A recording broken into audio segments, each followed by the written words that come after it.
बच्चों क्या हालचाल, कैसे हैं आप लोग सब?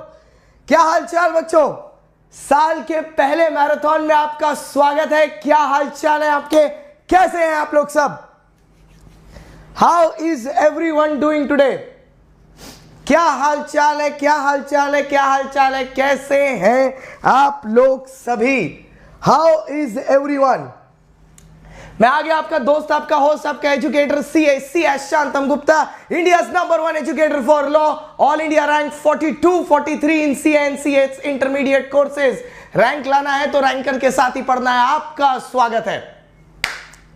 साल के पहले बड़े मैराथन में आपका स्वागत है। The first of this year, मतलब दिस सेमेस्टर, साल का सबसे बड़ा मैराथन, सबसे पहला मैराथन, आप लोग सबका स्वागत है।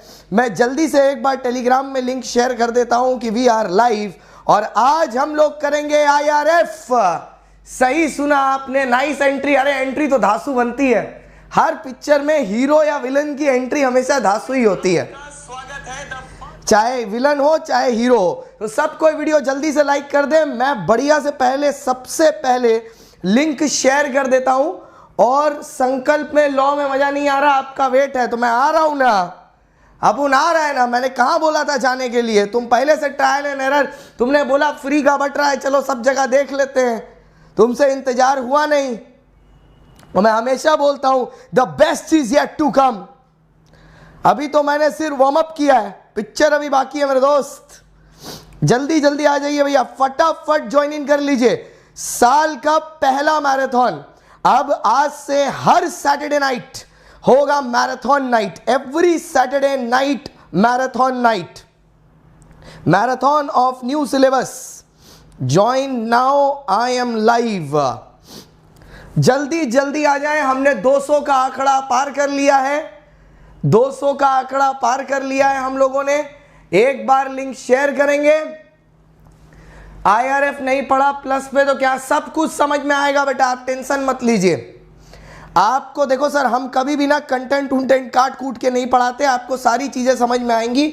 आप आराम से भरोसा रखें और रिलैक्स करें, आपको सारी चीजें समझ में आएंगी। और इसका भैया आज इंस्टाग्राम में प्रोमो चलना चाहिए पहले, ये याद रखना, ठीक है? इंस्टाग्राम में सब कोई अनअकैडमी सीए को टैग करेगा, स्क्रीनशॉट लेके। स्टार्टिंग में जो एंट्री हुई थी, गाना इसीलिए चलाया गया था जिससे आप स्क्रीनशॉट लेके उसको शेयर कर सके।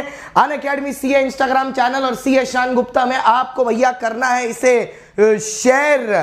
तो चलिए सर शुरू करते हैं आज का पहला मैराथन, साल का पहला मैराथन। शुरू करते हैं। आया है सर? चलो सर, टीम क्या आप लोग रेडी हैं?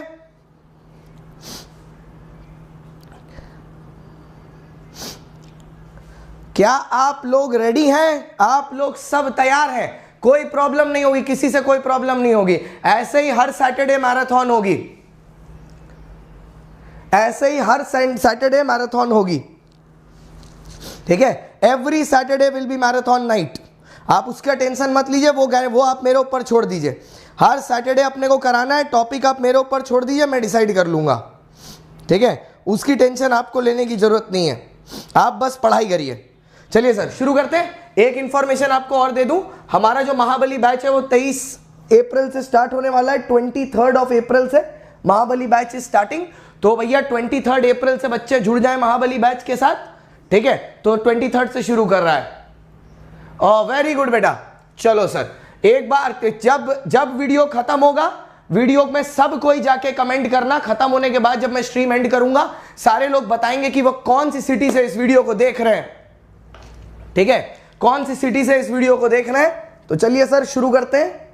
अरे अलग से बाल यहां पर खड़ा हो गया, इतनी देर से हेयर स्टाइल ठीक था, अभी भसड़ मच गई। आज चलो तुम लोग के सामने ही बाल बना लेता हूं, कोई दिक्कत नहीं। अरे लुक अच्छा आना चाहिए ना भाई, वी आर स्मार्ट एजुकेटर्स। ऐसा दादा बाबा आजम के जमाने के थोड़ी ना है। बॉडी वॉडी परफेक्ट है, बाल भी परफेक्ट है, जवान है। कल प्लस पर टेस्ट इंटरमीडिएट के बच्चों का है, आपका नहीं है बेटा। आपका लास्ट संडे हुआ था ना, इसीलिए आपका नहीं है। चलिए सर फिर शुरू करें। आ जाइए सर, आ जाइए। आ जाओ पगलू राजा, बाहर तो आजा, पगलू राजा बाहर तो आजा, सेंसस बोर्ड दिखा जा, पगलू राजा बाहर तो आजा, सेंसस बोर्ड दिखा जा। चलो सर जल्दी जल्दी, IRF IRF IRF, चलो शुरू करें। रेडी सब लोग? On your mark, get set, are you ready जवान? जवान रेडी? जवान शाहरुख खान रेडी?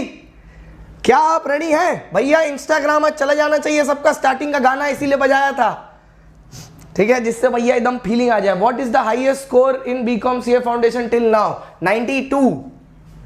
92, वो भी पहले अटेम्प्ट में हमारे ही बच्चे का आया था, इंडिया का हाईएस्ट था वो, फर्स्ट अटेम्प्ट मई 2018। ओके आओ सर शुरू किया जाए। अवसर की कहानी, गुप्ता जी की जुबानी, पूरा का पूरा दिख रहा है?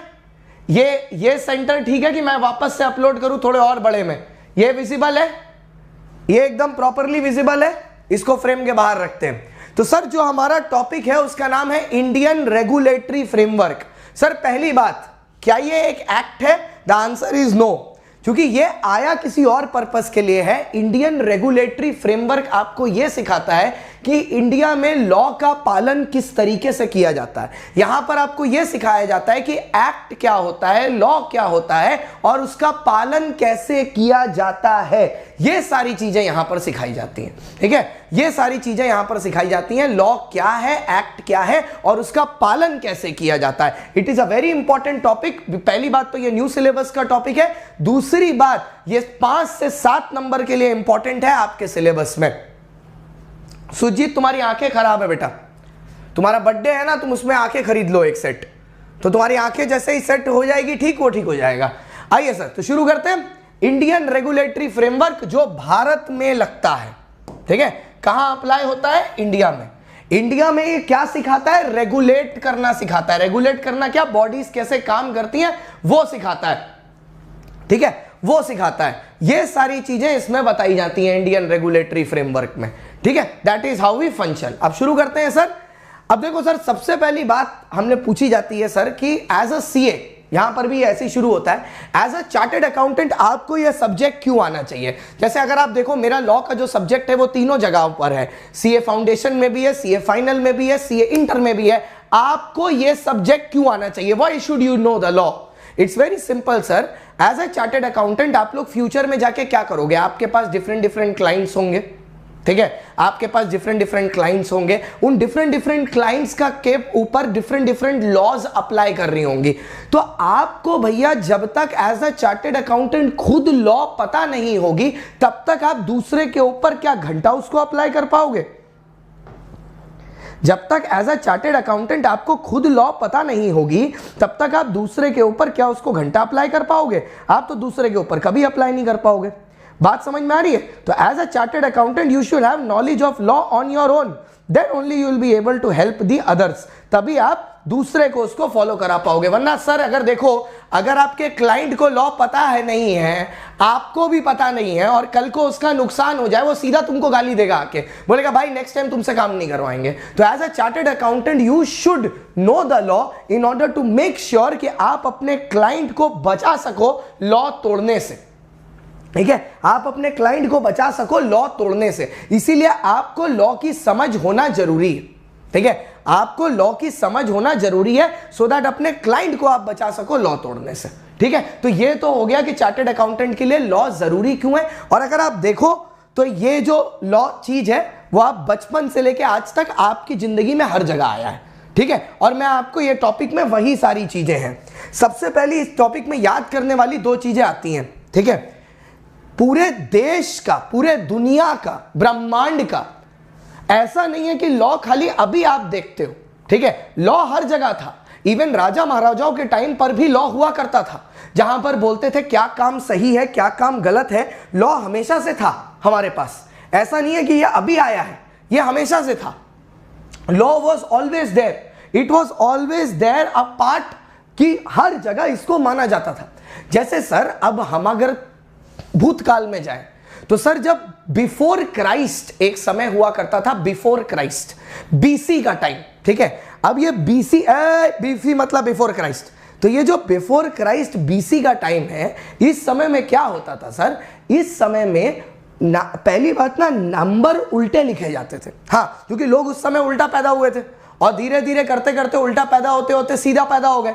तो भैया यहां पर क्या था, बिफोर क्राइस्ट, तो सबसे पुराना लॉ जो हमारे पास है वो है 1792 से 1758, 1792 से 1758। और ये कहां आया था, ये आया था कोड ऑफ हम्बुराई, इसका नाम है code of हम्बुराई, code of हम्बुराई 1792 to 1757 में ये एप्लीकेबल है। और इस लॉ को ना हम एक छोटा सा नाम देते हैं, हम ऐसे बोलते हैं बीसी 1792 टू 1758। अगर आप देखो उल्टी काउंटिंग हुई है, मतलब 58 वाला नया साल है, 57 वाला उससे नया साल होगा, यहां उल्टी गिनती होती है। तो ये जो लॉ है इसको हम प्यार से नाम देते हैं बीसी 1792 टू 1758, क्योंकि इससे हम याद क्या करवाते हैं, बहुत सिंपल है। बीसी मतलब बिफोर क्राइस्ट भी होता है, ठीक है, और दूसरा बी से बेबीलोन भी होता है। बेबीलोन वो जगह थी जहां पर ये लॉ आया था, बेबीलोन वो जगह थी जहां पर ये लॉ आया था। और साथ ही साथ इस लॉ में बी का मतलब बल्कि स्टोन है। उस जमाने में लिखने के लिए खाली पत्थर हुआ करते थे, ये जो कोड ऑफ हम्बुराई था ये पत्थरों पर लिखा गया था। तो आपके याद करने के लिए हमने क्या बनाया, हमने बनाया बीसी 1792 टू 1758, ठीक है, बीसी 1792 टू 1758, जिसमें बी आ गया बेबीलोन, ठीक है, जहां पर ये बना। बी आ गया बिफोर क्राइस्ट, ठीक है, बी आ गया बिफोर क्राइस्ट। बी आ गया बल्कि स्टोन्स, क्योंकि ये भैया पत्थरों पर लिखा गया था, बल्कि स्टोन्स। और इसका नाम क्या है, कोड ऑफ हम्बुराई। तो ये ना मानव जाति का सबसे पहला लॉ है, ठीक है, ये मानव जाति का सबसे पहला लॉ है जो बिफोर क्राइस्ट 92 से 58 आया है। बी से बल्कि स्टोन पर लिखा गया है, पत्थरों के ऊपर, जैसे आजकल पत्थरों के ऊपर मॉन्यूमेंट में लिख के आते हैं ना, रेशमा आई लव यू, वैसे ही पत्थरों पर ये आया था, सबसे पुराना लॉ है। और ये पत्थरों पर लिखा गया है बेबीलोन में, ठीक है, बेबीलोन में सबसे पुराना लॉ है ये, एकदम ओल्डेस्ट टाइम में 1792 टू 1758। कोड ऑफ हम्बुराई कहां पर, बेबीलोन में। किस पे लिखा गया, बल्कि स्टोन्स पर, ठीक है। चलो सर अगला आते हैं। अच्छा, अब इसके बाद क्या हुआ, अब इस लॉ में एक प्रॉब्लम थी, ये बहुत ही ब्रीफ था, ब्रीफ मतलब छोटा। इस लॉ में एक प्रॉब्लम थी कि ये बहुत ब्रीफ था। तो भैया ये बी से ब्रीफ था, बी से बिफोर क्राइस्ट था, बी से बेबीलोन में था, बी से बल्कि स्टोन पर था, ठीक है, और कोड ऑफ हम्बुराई इसका नाम था। तो इसके बाद आफ्टर दिस एक डिटेल्ड लॉ इंट्रोड्यूस हुआ, ठीक है, कहां पर सर, रोम में, ठीक है, रोम में, कहां पर, रोम में, ठीक है, ROME, कहां पर, रोम में, ठीक है। और ये लॉ को बोलते हैं द 12 ब्रॉन्ज टैबलेट्स, ये लॉ को बोलते हैं द 12 ब्रॉन्ज टैबलेट्स। अब इसका नाम 12 ब्रॉन्ज टैबलेट्स क्यों है सर, क्योंकि सर ये ब्रॉन्ज टैबलेट्स जो होते हैं, ब्रॉन्ज एक पत्थर होता है, एक एलिमेंट होता है, मटेरियल होता है, उस पर ये बनाई गई थी द 12 ब्रॉन्ज टैबलेट। कहां पर, रोम में। और ये मोस्ट डिटेल्ड लॉ है, मतलब इसमें सारे रूल्स एंड रेगुलेशन लिखे हैं A to Z जो रोम के लोगों को मानने हैं। और ये सिर्फ 12 थे, और ये सिर्फ कितने थे, सिर्फ 12, 12 bronze tablets, okay, 12 bronze tablets Rome में हुए थे। मोस्ट डिटेल्ड लॉ है ये मानव जाति की, और ये 450 बीसी में था। अब तुम बोलोगे सर 450 और नया था, उल्टी गिनती होती है यहां पर 1792 टू 1758, और फिर उल्टी गिनती होते हुए 450 आता है। 12 ब्रॉन्ज टैबलेट्स, ठीक है, 12 ब्रॉन्ज टैबलेट्स, यहां पर उल्टी गिनती होती है। ओह, MCA ICI का मटेरियल है ना, ये ICI ने बोला ये है, मतलब ये है, खत्म बात। वो तुम उनकी बुक से जाके लिखोगे, ICI बोलेगा अच्छा उनकी बुक फॉलो कर रहे हो, उनका कोर्स करो जाके, ठीक है, ज्यादा स्मार्टनेस नहीं। तो भैया यहां पर नेक्स्ट में आए, अब इसको मिटा दिया, या इसको मूव कर देते हैं ना ऊपर की तरफ, ठीक है। अब यहां पर क्या आया, दूसरी चीज हमको क्या पता चली, 450 BC, ठीक है। रोम की दुनिया, 12 ब्रॉन्ज टेबल्स, ठीक है। और ये क्या पर आया, most detailed code, most detailed code. अब इसके ऊपर क्वेश्चन कैसे आ सकता है वो समझने वाला है, ठीक है। आईसीआई सीधा पूछ सकता है 2 नंबर के लिए, state the 2 most significant developments in the field of law during the period of before Christ. तो 2 आएंगी, एक 1792 से 1758 में जो लॉ बनी है किसकी, कोड ऑफ हम्बुराई, बल्कि स्टोन्स पर, बिफोर क्राइस्ट ब्रीफ लॉ, और दूसरी आएगी MDH का तड़का, रोम रोम भड़का। तो यहां पर आ जाएगी सर 450 BC में रोम, 12 bronze tablets, most detailed code, 4 चीज। अब ये फेमस क्यों हुआ, क्योंकि वो वाला बहुत ही ज्यादा ब्रीफ था, और ये फेमस इसलिए हो गया क्योंकि ये बहुत ज्यादा डिटेल्ड था, ठीक है। वो फेमस इसलिए था, वो वाला फेमस इसलिए था क्योंकि वो बहुत ज्यादा ब्रीफ हो गया था, इसलिए ज्यादा नहीं हुआ। और ये है मोस्ट फेमस क्योंकि ये मोस्ट डिटेल्ड कोर्स था, सबसे ज्यादा डिटेल्ड, ठीक है। हो गया सर, चलो नेक्स्ट वाला। Okay okay okay, next. अच्छा, ये दोनों चीजें क्लियर हो गई। अब मेरे से कोई बच्चा पूछता है सर लॉ का मतलब क्या है, ठीक है। अब मान लो आईसीआई तुमसे सिंपल क्वेश्चन ये पूछ लिया एग्जाम में, व्हाट इज लॉ। अब क्या होगा ना, बच्चा ना उल जलूल चीज लिख देगा, लॉ ये है, लॉ वो है। भैया उससे क्या होगा प्रॉब्लम पता है, वो तुमको मार्क्स भी वही 1 नंबर बैठा देंगे। मार्क्स क्या करेंगे, 1 नंबर बैठा देंगे। जब हम तुमसे पूछ रहे हैं व्हाट इज लॉ, तो लॉ एक फॉर्मूला है। क्या फॉर्मूला है सर, फॉर्मूला बताइए। लॉ है O प्लस डी,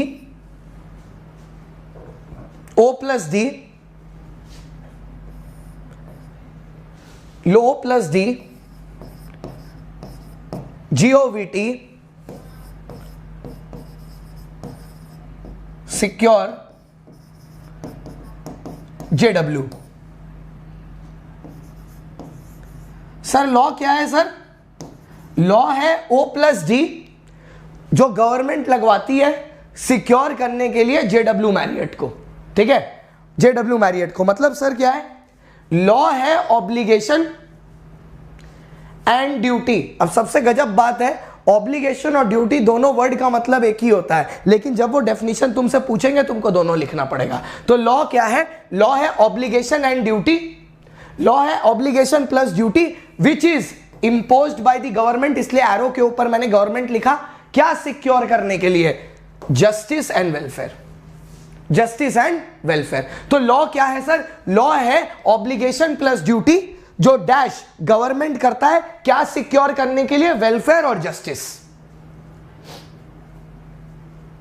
अरे चच्ची यहां स्पेलिंग लिखा है ना, यहां लिखा है ना स्पेलिंग, इंग्लिश का एग्जाम नहीं है, हम्बुराबी है ना, पढ़ ली ना, ज्यादा नौटंकी मत कर। समझ में आ गया जो बात, फालतू में नौटंकी कर जा रही, एग्जाम में जाके लिख के तो स्पेलिंग गलत ही आएगी, यहां पे नौटंकी पेल रही है बैठ के। जो लिखा है चुपचाप वही देखो ना, ज्यादा ओवर स्मार्ट बनना है। आइए, ओडी गवर्नमेंट सिक्योर जस्टिस वेलफेयर मतलब क्या है, it is obligation plus duty which is created by the government, क्या सिक्योर करने के लिए, जस्टिस एंड वेलफेयर। तो आपको 2 नंबर का पूछेगा व्हाट इज लॉ, तो आपका पहला सेंटेंस क्या होगा, O plus D, law is obligation plus duty created by the government for securing justice and welfare, for securing justice and welfare. ये पहला सेंटेंस हो गया आपका।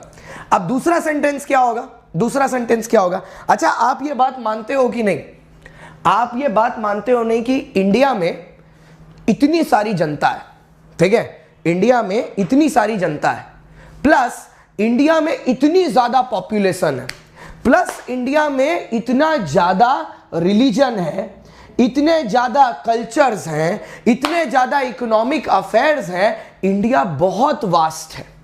तो इंडिया का जो लीगल सिस्टम है, ठीक है, वो भी तो और ज्यादा वास्ट होना चाहिए, ठीक है। इंडिया का जो लीगल सिस्टम है वो भी तो बहुत ज्यादा वास्ट होना चाहिए। तो दूसरा पॉइंट आता है, इंडियन रेगुलेटरी फ्रेमवर्क था, हमने वहां से चुरा लिया इंडियन लीगल फ्रेमवर्क। हमने बोला इंडिया का जो लीगल फ्रेमवर्क है, मतलब इंडिया की जो लॉ की पढ़ाई है, इंडिया का जो इंडिया का जो लीगल फ्रेमवर्क है, इंडिया का जो ILF है वो SPCE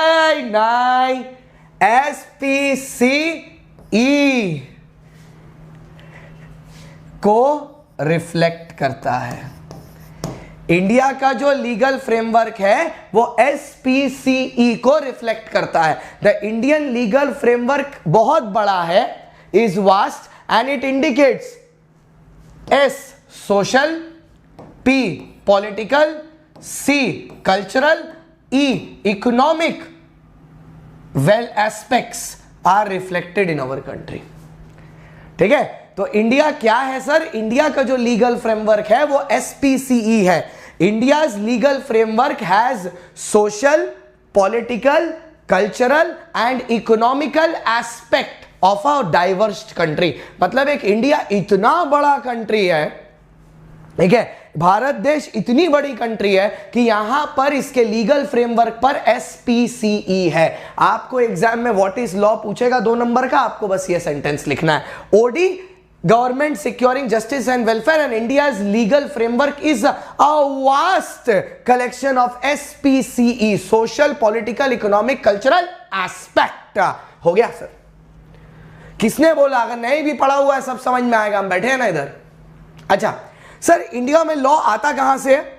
इंडिया में लॉ के सोर्सेस क्या है? एक छोटा सा क्वेश्चन और पूछा जाएगा, आपको एग्जाम में पूछा जा सकता है, इंडिया के लॉ के सोर्सेस क्या है? तो सर इंडिया के लॉ के ठीक है, इंडिया के लॉ के अगर आप मोटा मोटी देखो तो सिर्फ 3 सोर्सेज हैं। ठीक है, इंडिया के लॉ के सिर्फ 3 सोर्सेज हैं।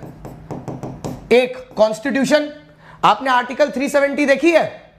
आर्टिकल 370 कॉन्स्टिट्यूशन के अमेंडमेंट पर बेस्ड है। कॉन्स्टिट्यूशन का प्रोविजन चेंज करके जम्मू एंड कश्मीर को इंडिया का पार्ट बनाया था।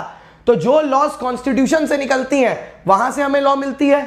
दूसरा, पार्लियामेंट द्वारा पास होती है। पार्लियामेंट द्वारा मतलब यूनियन गवर्नमेंट, मतलब Modi government, BJP.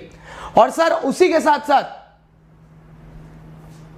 Yes, this is ICI material only बेटा, you can check for ICI material, this is ICI material in colourful form. आप चेक कर सकते हो, word by word ICI material है, but just in colourful form with a lot of images. और last but not the least, state assembly. Sir states भी अपने ऊपर law पास कर सकते हैं। अच्छा सुनो, अभी मैं आपको एक एग्जांपल देता हूं, ठीक है। केजरीवाल अंकल ने दिल्ली में ऑड इवन गाड़ियों वाला लॉ निकाला था कि एक दिन ऑड वाले गाड़ी निकालेंगे, एक दिन इवन वाले गाड़ी निकालेंगे। ये क्या यूनियन गवर्नमेंट द्वारा पास है क्या? नहीं, ये स्टेट असेंबली में पास हुआ है। ये स्टेट असेंबली में पास हुआ है। ये स्टेट असेंबली में पास हुआ है, ठीक है। ऐसे ही पार्लियामेंट द्वारा लॉ पार्लियामेंट में यूनियन गवर्नमेंट में पास होता है। धर्म, yes, Dharma, yes, this is institute study material, ठीक है। तो अगर मैं बोलूं कि इंडिया का सोर्सेज ऑफ लॉ क्या है, what is the sources of law for India, what is the sources of law for India, ये तो मेरा आज पीछे ही नहीं छोड़ रहा, लग रहा मुझे ले जाने आए हैं।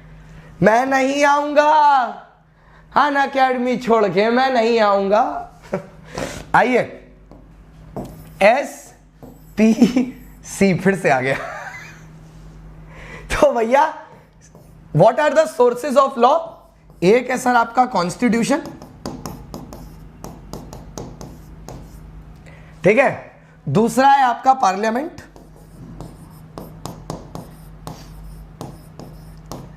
और तीसरा है आपका स्टेट असेंबली। स्टेट असेंबली मतलब जो स्टेट वाइज लॉ होता है, जिसको जो सिर्फ एक स्टेट पर एप्लीकेबल होता है, पूरे यूनियन गवर्नमेंट पे नहीं, ठीक है। हो गया सर 3 चीजें लॉ, ये 4 चीजें अभी तक याद कराई। हम्बुराई वाला, ठीक है, कोड ऑफ ये 12 टैबलेट्स वाला, फिर लॉ की डेफिनेशन, और उसके बाद लॉ कहां से आता है, 4 चीजें पढ़ा दी, ठीक है। चलो वापस चलो। अच्छा सर, अब आपको एक कहानी सुनाते हैं। आप लोग सबको यह बात पता है ना कि ब्रिटिशर्स ने इंडिया पर रूल चालू किया था। आपको इंडियन इकोनॉमी में सर ने बताया होगा कि ब्रिटिशर्स ने पहली बार इंडिया में एंट्री 1747 में की थी, और पूरा कब्जा इन्होंने इंडिया पर चालू कर दिया था 1757 से, और ये 1947 तक इंडिया को राज किए हैं ब्रिटिशर्स, ठीक है। लेकिन आपको थोड़ी सी अगर आप अपनी हिस्ट्री में वापस जाओगे, 1-2 पिक्चर ही देख लोगे, जैसे मंगल पांडे हो गया, ठीक है, या वो नेताजी सुभाष चंद्र बोस के ऊपर जो पिक्चर थी वो देख ले, तो आपको उससे एक आइडिया पता चलेगा कि 1932 ऑनवर्ड्स 1932 ऑनवर्ड्स इंडिया ने अपनी जीत की लड़ाई ऑलरेडी शुरू कर दी थी। ठीक है, इंडिया ने अपनी जीत की लड़ाई ऑलरेडी शुरू कर दी थी। दे स्टार्टेड फाइटिंग और ब्रिटिशर्स की इससे फटने लगी थी। तो उन्होंने ना इंडिया को बहुत सारे रिलीफ दिए थे। चलो हम एक और बात आपको बता देते हैं, जो बच्चे ये क्लास पहली बार देख रहे हैं, क्योंकि हमने बोला वन शॉट है ना, फिर भी आपको सब समझ में आएगा। अब सुनिए, मेरी एक बात सुनिएगा ध्यान से। सर, जब इंडिया को ब्रिटिशर्स कंट्रोल करते थे ना, तो जो भी लॉ ब्रिटिशर्स अपनी कंट्री में पास करते थे यूनाइटेड किंगडम में, जब उनको वैसा ही लॉ इंडिया में अप्लाई करना होता था, तो उस लॉ के आगे वो लिख देते थे इंडियन। जैसे आपका इंडियन पार्टनरशिप एक्ट है, Indian sale of goods act है, इंडियन कॉन्ट्रैक्ट एक्ट है, ये सब ब्रिटिशर्स द्वारा दिया गया। पहले इंडियन कंपनीज एक्ट भी होता था, वो भी उन्हीं के टाइम पर आया था 1913 में, बट फिर उसको अबॉलिश कर दिया गया था 1956 में, सिर्फ कंपनीज एक्ट हो गया था। तो 1935 में, ठीक है, पहले क्या होता था हमेशा से, हम लोग पुराने जमाने से भी ये पढ़ते हुए आ रहे हैं कि सबसे ऊपर बैठता था राजा। ठीक है, हर स्टेट का, मतलब हर एरिया का एक राजा होता था और राजा की प्रजा होती थी। मतलब हमेशा से हमारे यहां पर, ठीक है, एक सेंट्रल कंट्रोल हुआ करता था। जब तक राजा थे तब तक राजा थे, और राजा के जाने के बाद वहां पर जाने के बाद अब अंग्रेज आ गए। तो सबसे पहली बार Government of India Act launch हुआ 1935 में। ईयर देखो 1935, मतलब किसने किया था? गोरों ने किया था। ठीक है, 1935। और ये पास करते ही, ये कहां पास हुआ था? सर उस टाइम इंडियन पार्लियामेंट तो बनी नहीं थी, कॉमन सेंस वाली बात है, तो ये यूनाइटेड किंगडम की पार्लियामेंट में पास हुआ था। और इसने पहली बार इंडिया के कंट्रोल को दो हिस्से में बांट दिया। ठीक है, पहले यूनिटी सिस्टम था, सब कुछ राजा कंट्रोल करेगा, अब फेडरल सिस्टम हो गया। आज की डेट में भी आपको फेडरल सिस्टम दिखता है, सेंट्रल गवर्नमेंट ऊपर है, स्टेट गवर्नमेंट नीचे है, फेडरल सिस्टम। तो इन्होंने क्या कर दिया था, यहां से डोमिनियन इंडिया की शुरुआत हुई थी। ठीक है, कि अब क्या हो गया था, ऊपर ब्रिटिशर्स बैठे हैं फेडरल लेवल पर, ठीक है, वो मेजर कंट्रोल वही कर रहे हैं, लेकिन कंट्री वाइज, जैसे आज स्टेट वाइज होता है, उस टाइम कंट्री वाइज होता था, कंट्रोल इंडियंस के पास था, लेकिन टू अ सर्टेन एक्सटेंट। तो गवर्नमेंट ऑफ इंडिया एक्ट 1935 में आया, जिसने जो इंडिया में यूनिटी से फेडरल सिस्टम को पहली बार जन्म दिया। ठीक है, यूनिटी से फेडरल सिस्टम में, जहां पर पावर्स, मतलब डिसीजन मेकिंग राइट डिस्ट्रीब्यूट कर दिया गया सेंटर और स्टेट के बीच में। अब सेंटर और स्टेट, उस टाइम वेस्ट बंगाल और मोदी जी नहीं थे, तो सेंटर और स्टेट का यहां पर मतलब है गोरे जो हमें रूल कर रहे थे, और स्टेट का मतलब था हमारा पूरा भारत देश। सेंटर और स्टेट का मतलब ये था उस समय में, उसका मतलब गोरे नहीं था। मतलब ये ऐसा नहीं है कि मोदी जी वहां पर बैठे हुए थे। ठीक है, तो इन्होंने उठा के सेंट्रल में शिफ्ट कर दिया। ये सब मैं अभी डायग्राम से याद करा दूंगा, टेंशन नहीं है। तो हुआ क्या, कहानी इमेजिन करो, 1935 ने गोरों में एक गवर्नमेंट ऑफ इंडिया एक्ट निकाला, और इन्होंने क्या कर दिया, इंडिया को दो पार्ट में डिवाइड कर दिया, यूनिटरी से फेडरल, सेंटर और स्टेट की पावर बांट दी। ठीक है, फिर क्या हुआ सर, आगे चलो।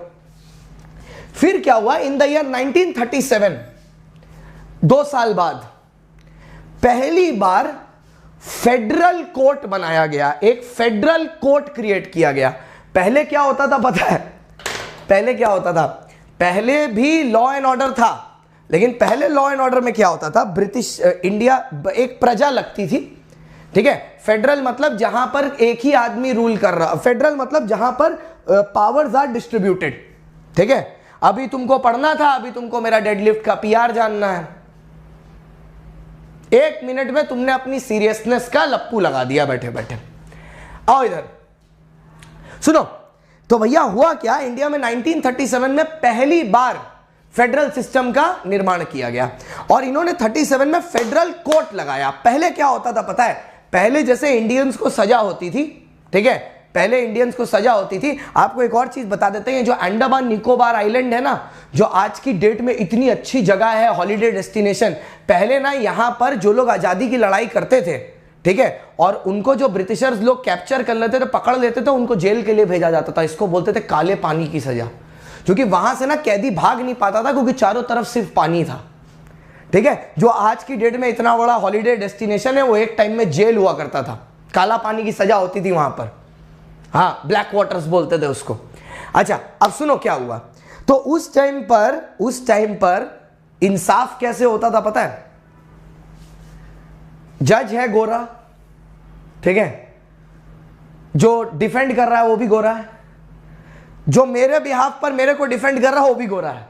तो प्रॉब्लम क्या हो रही थी पता है? कि फ्रीडम नहीं मिल रहा था, because all of them were from a different country, all of them were foreigners to us and they were not giving us freedom. तो इंडिया में पहली बार 1937 में फेडरल कोर्ट बनाया गया, जिसमें इंडियन जजेस को भी जगह मिली, फेडरल कोर्ट को, ठीक है। अब इस फेडरल कोर्ट के अंदर 3 डिपार्टमेंट थे, ठीक है। इस फेडरल कोर्ट के अंदर 3 डिपार्टमेंट थे। एक था एपेलेट, ठीक है, एक था एपेलेट, ठीक है, और एक था एडवाइजरी, ओरिजिनल एंड एडवाइजरी, मतलब 2 डिपार्टमेंट थे, ऐसा बोलती है। फेडरल कोर्ट के अंदर 2 डिपार्टमेंट थे, एक ज्यूरिसडिक्शन ऑफ एपेलेट और दूसरा ओरिजिनल एंड एडवाइजरी। एक एपेलेट, एक ओरिजिनल एंड एडवाइजरी, ठीक है। एपेलेट की पावर क्या थी? एपेलेट डील करता था सिविल एंड क्रिमिनल केसेस दोनों से, वो सिविल से भी डील करता था, क्रिमिनल केसेस से भी डील करता था, ठीक है, दोनों से डील करता था, सिविल एंड क्रिमिनल बोथ, ठीक है। और जो एडवाइजरी था, अब सुनना मेरी बात ध्यान से, आज की डेट पर प्रेसिडेंट होता है, पुराने जमाने में प्रेसिडेंट नहीं होता था। पुराने जमाने में प्रेसिडेंट की जगह होता था गवर्नर जनरल, उसको बुलाते थे गवर्नर जनरल। जैसे लॉर्ड माउंटबेटम, काफी फेमस है ये लास्ट अंग्रेज, लास्ट फॉरेन हमारे गवर्नर जनरल थे। उसके बाद गोपालाचार्य जी आ गए थे, जो हमारे इंडिया के पहले थे, ठीक है। तो उनको गवर्नर जनरल बुलाया जाता था। तो एडवाइजरी का काम क्या था?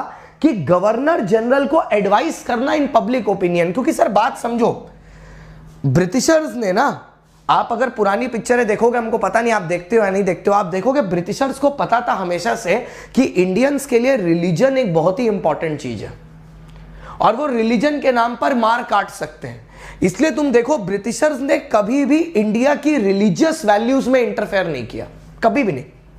चाहे वो फिर इंडिया में सती की प्रैक्टिस हो, ठीक है, चाहे वो इंडिया में सती की प्रैक्टिस हो, ठीक है, चाहे वो इंडिया में वो अरे वो बच्चा लोग का शादी कराते हैं, उसको क्या बोलते हैं, अरे वो जो छोटे बच्चों की शादी कराते हैं, बाल विवाह हो, उन्होंने कभी भी इंडियंस की फैमिली वैल्यूज में इंटरफेयर नहीं किया, कभी भी नहीं किया। क्योंकि उनको यह बात पता थी कि भैया अगर हमने ये किया ना तो ये लोग बहुत ज्यादा दुखी हो जाएंगे। So they never interfered into all this. उनको पता था ये गलत है, but then they were like, हम लोग क्यों छुड़ाने जाए या हम लोग क्यों रोकने जाए, हमारा क्या फायदा है इसमें, ठीक है। तो जो जैसा हो रहा था उन्होंने होने दिया, ठीक है। तो अब देखो सर, एक ब्रिटिशर जो इंडिया के बाहर से आ रहा है, उसको इंडिया का कल्चर समझने में दिक्कत हो सकती है। तो इसीलिए एडवाइजरी बनाई गई थी। हम जानबूझ के आपको बोल रहे हैं, जो ब्रिटिशर इंडिया के बाहर से आएगा गवर्नर जनरल, उसको इंडिया का कल्चर समझने में प्रॉब्लम होगी, ठीक है, क्योंकि इंडियंस का कल्चर बाहर के कल्चर से अलग है।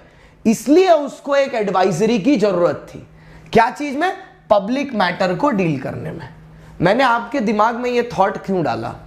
क्योंकि आजादी के बाद ये जो फेडरल कोर्ट था ना, फेडरल कोर्ट था, ये सुप्रीम कोर्ट बन गया आजादी के बाद।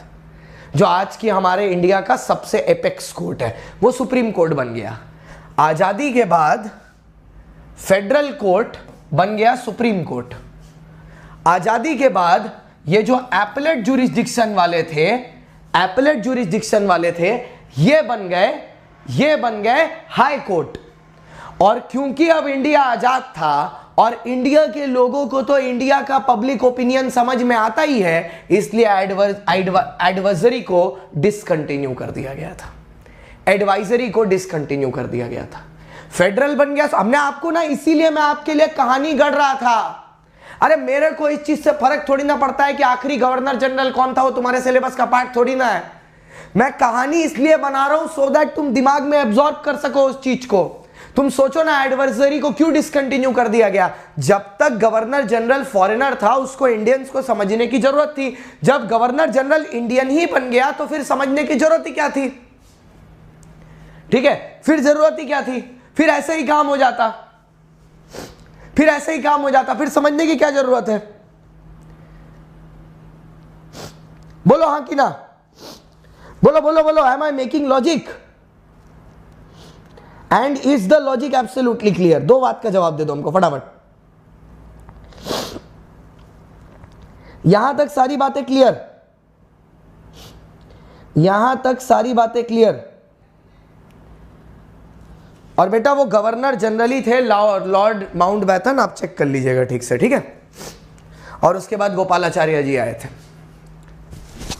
पीरियड बोलोगे तो पीरियड भी बता देंगे आपको हम। आइए तो चलिए सर इसके आगे चले, इसके आगे चले। अब मैं इसको आपको एक डायग्राम से याद करा देता हूं। चलिए, सबसे पहले 1935 में जीओआई एक्ट आया, गवर्नमेंट ऑफ इंडिया एक्ट, ठीक है। जीओआई एक्ट कहां पास हुआ? यूके में। ये उत्तराखंड नहीं है, यूनाइटेड किंगडम है, ठीक है। इसके बाद इसने क्या किया? इंडिया को शिफ्ट किया from unity to federal. Federal का मतलब distribution of power between centre and state. यहां पर पावर डिस्ट्रीब्यूट होती है, पावर बांटी जाती है between centre and state, power is distributed, ठीक है। उसके बाद 1937 में फेडरल कोर्ट बनाया गया। इस फेडरल कोर्ट के अंदर दो डिपार्टमेंट थे, एपेलेट और एडवाइजरी। एपेलेट का काम था सिविल और क्रिमिनल केसेस डील करना, एडवाइजरी का काम था GC, governor general, GGC, governor general of council बोलते थे उसको। गवर्नर जनरल को पब्लिक ओपिनियन में असिस्ट करना। फ्रीडम के बाद ये फेडरल कोर्ट सुप्रीम कोर्ट हो गया, ठीक है। एपेलेट बन गया हाई कोर्ट, ठीक है। और एडवाइजरी को हमने कर दिया डिसकंटिन्यू, बंद करा दिया। अरे ओरिजिनल एंड एडवाइजरी वो एक ही चीज है, उसका पूरा नाम है। और उसको डिसकंटिन्यू कर दिया। अभी ये मैटर पूरा क्लियर हुआ, क्रिस्टल क्लियर, दिमाग में बैठ गया, ठीक है। तो ऐसे करके हम लोगों ने ये पूरा निर्माण किया। अब आपने 5 चीजें याद कर ली। बोलो, वन शॉट में भी पूरा डेप्थ में सब समझ में आ रहा है? वन शॉट में भी पूरा डेप्थ में समझ में आ रहा है? अब सुनो,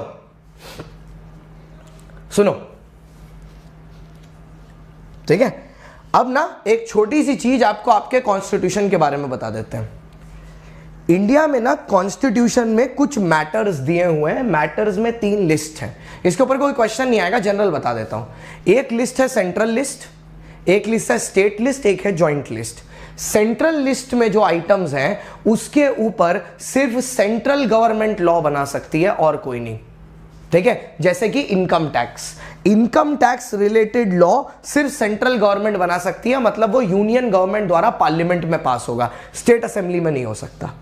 फिर आती है स्टेट लॉज, ठीक है, जो स्टेट लिस्ट तहत, जैसे आप इनडायरेक्ट टैक्स, बीड़ी सिगरेट, ठीक है, बीड़ी सिगरेट, लिकर, ये सब पर इनडायरेक्ट टैक्स कितना लगाना है ये स्टेट लॉज में डिसाइड हो जाता है, ये स्टेट कर सकता है। और एक हम आपको बताते हैं जो दोनों लोग कर सकते हैं, वो होती है कॉन्करेंट लिस्ट या जॉइंट लिस्ट नाम होता है।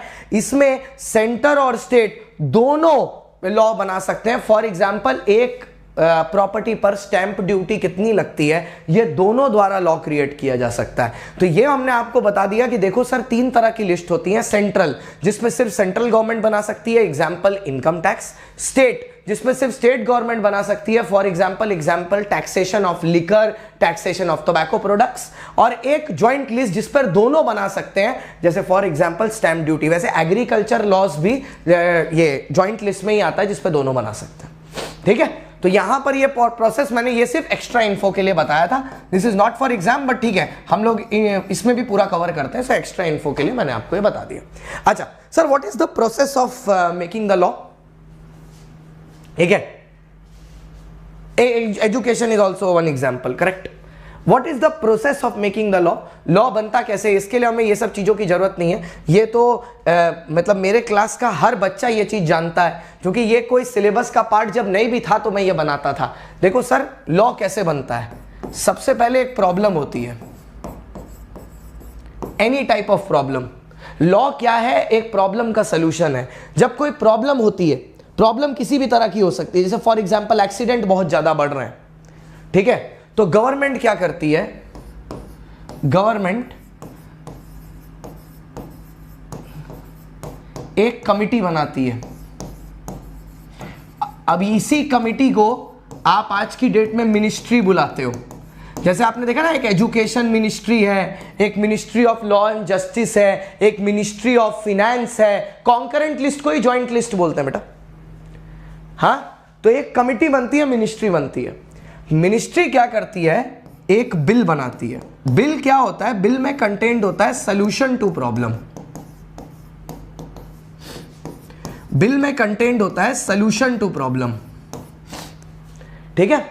इस बिल को उसके बाद लोकसभा में प्रेजेंट किया जाता है, जहां पर इसको मेजॉरिटी से पास होना चाहिए।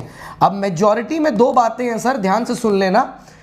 मेजॉरिटी का मतलब मोर देन 50% होगा अगर ये एक नॉर्मल बिल है, जैसे रेलवे के फेयर चेंज करने का बिल, कंपनीज एक्ट में कोई अमेंडमेंट लाने का बिल, तो उसमें सिंपल मेजॉरिटी चाहिए होती है, ग्रेटर देन,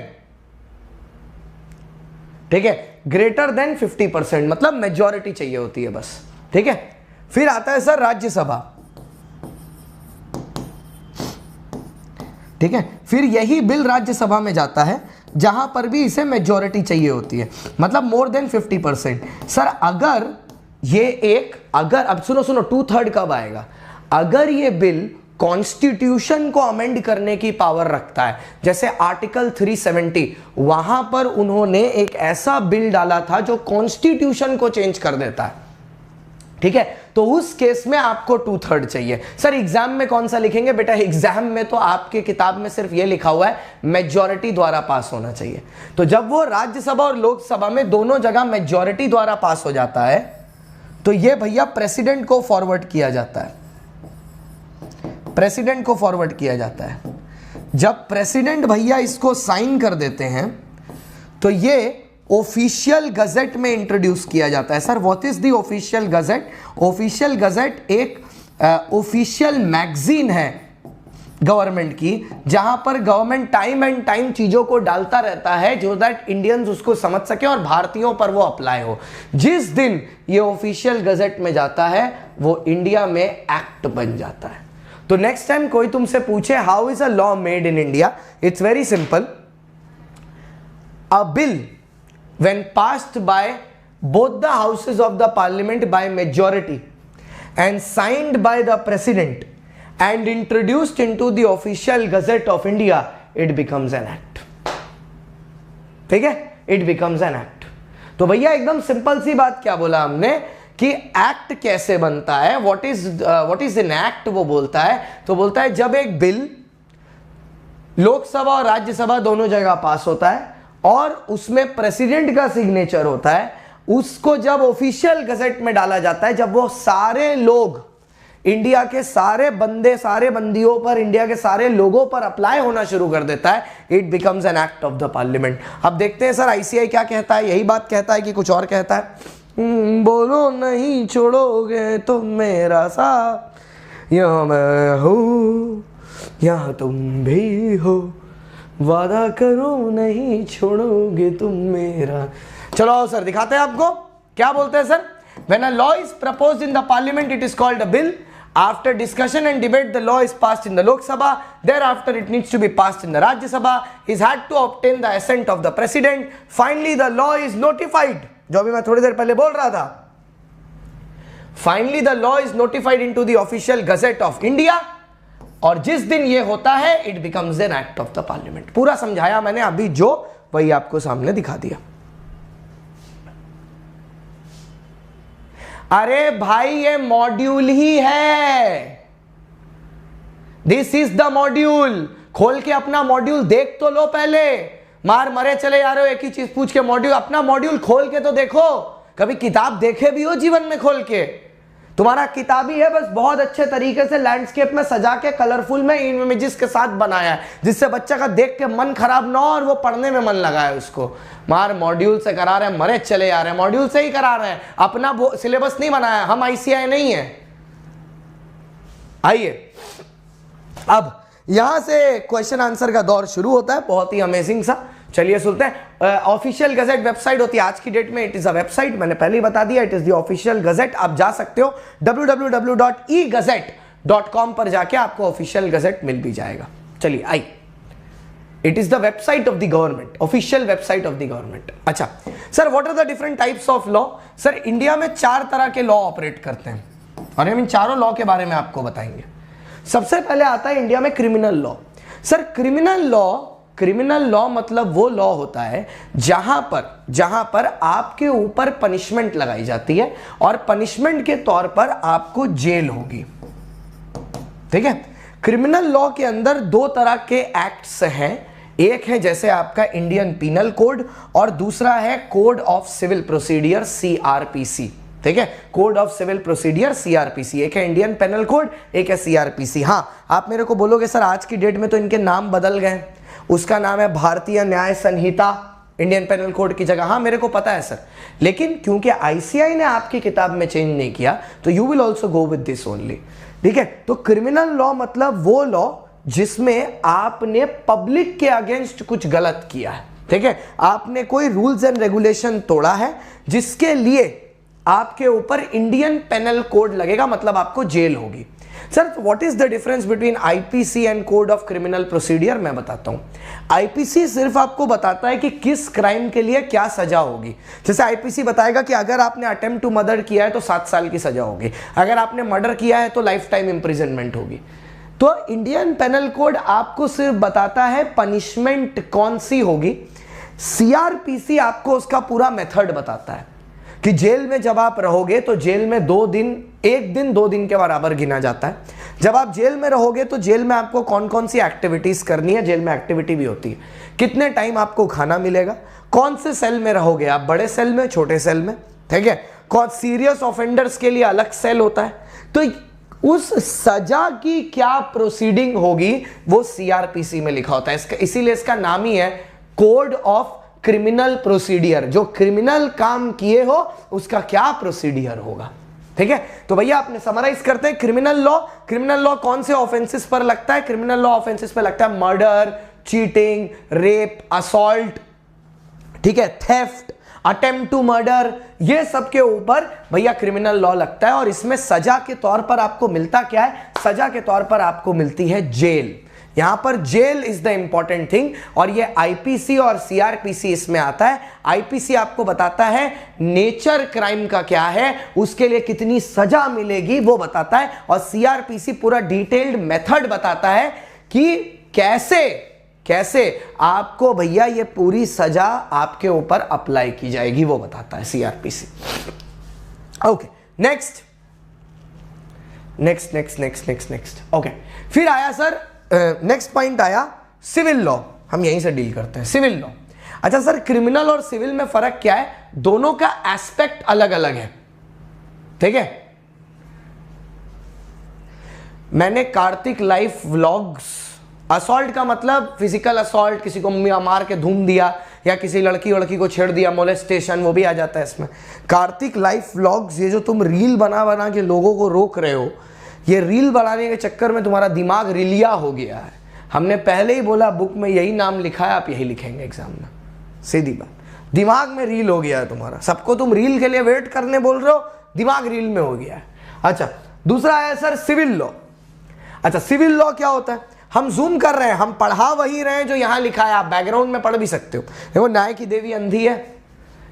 सिविल लॉ में इंटेंशन क्या होता है? सिविल लॉ में इंटेंशन ये नहीं होता कि सजा दे, सिविल लॉ में इंटेंशन होता है डिस्प्यूट का रेजोल्यूशन।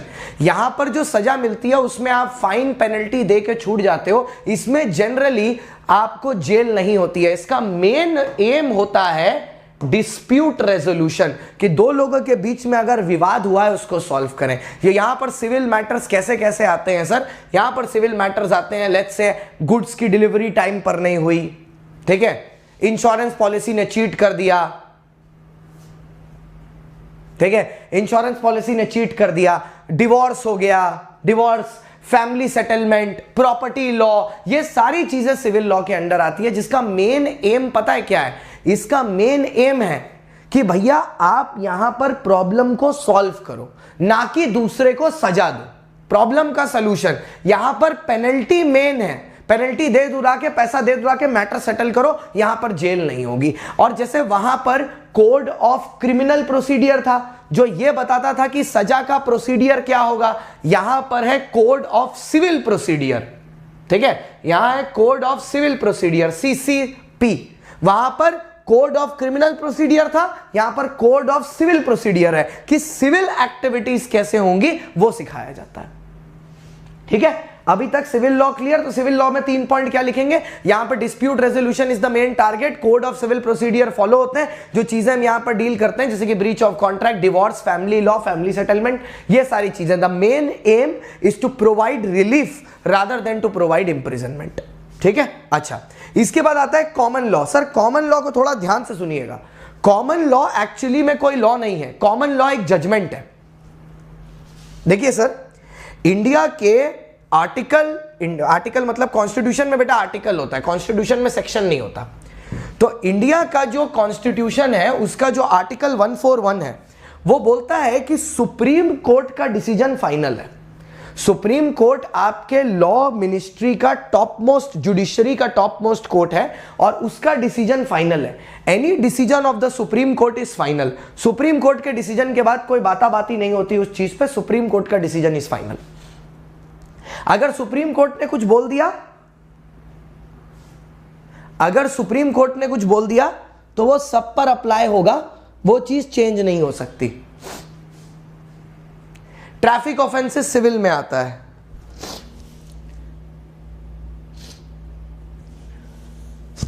अच्छा, कुछ अटक रहा था क्या? अभी ठीक है ना? हाँ, तो भैया जो सुप्रीम कोर्ट का डिसीजन है वो डिसीजन फाइनल है, ठीक है।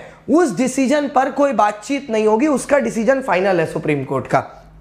कि अगर सुप्रीम कोर्ट ने किसी मैटर पर अपना डिसीजन दे दिया तो वो मैटर पत्थर की लकीर है, ठीक है।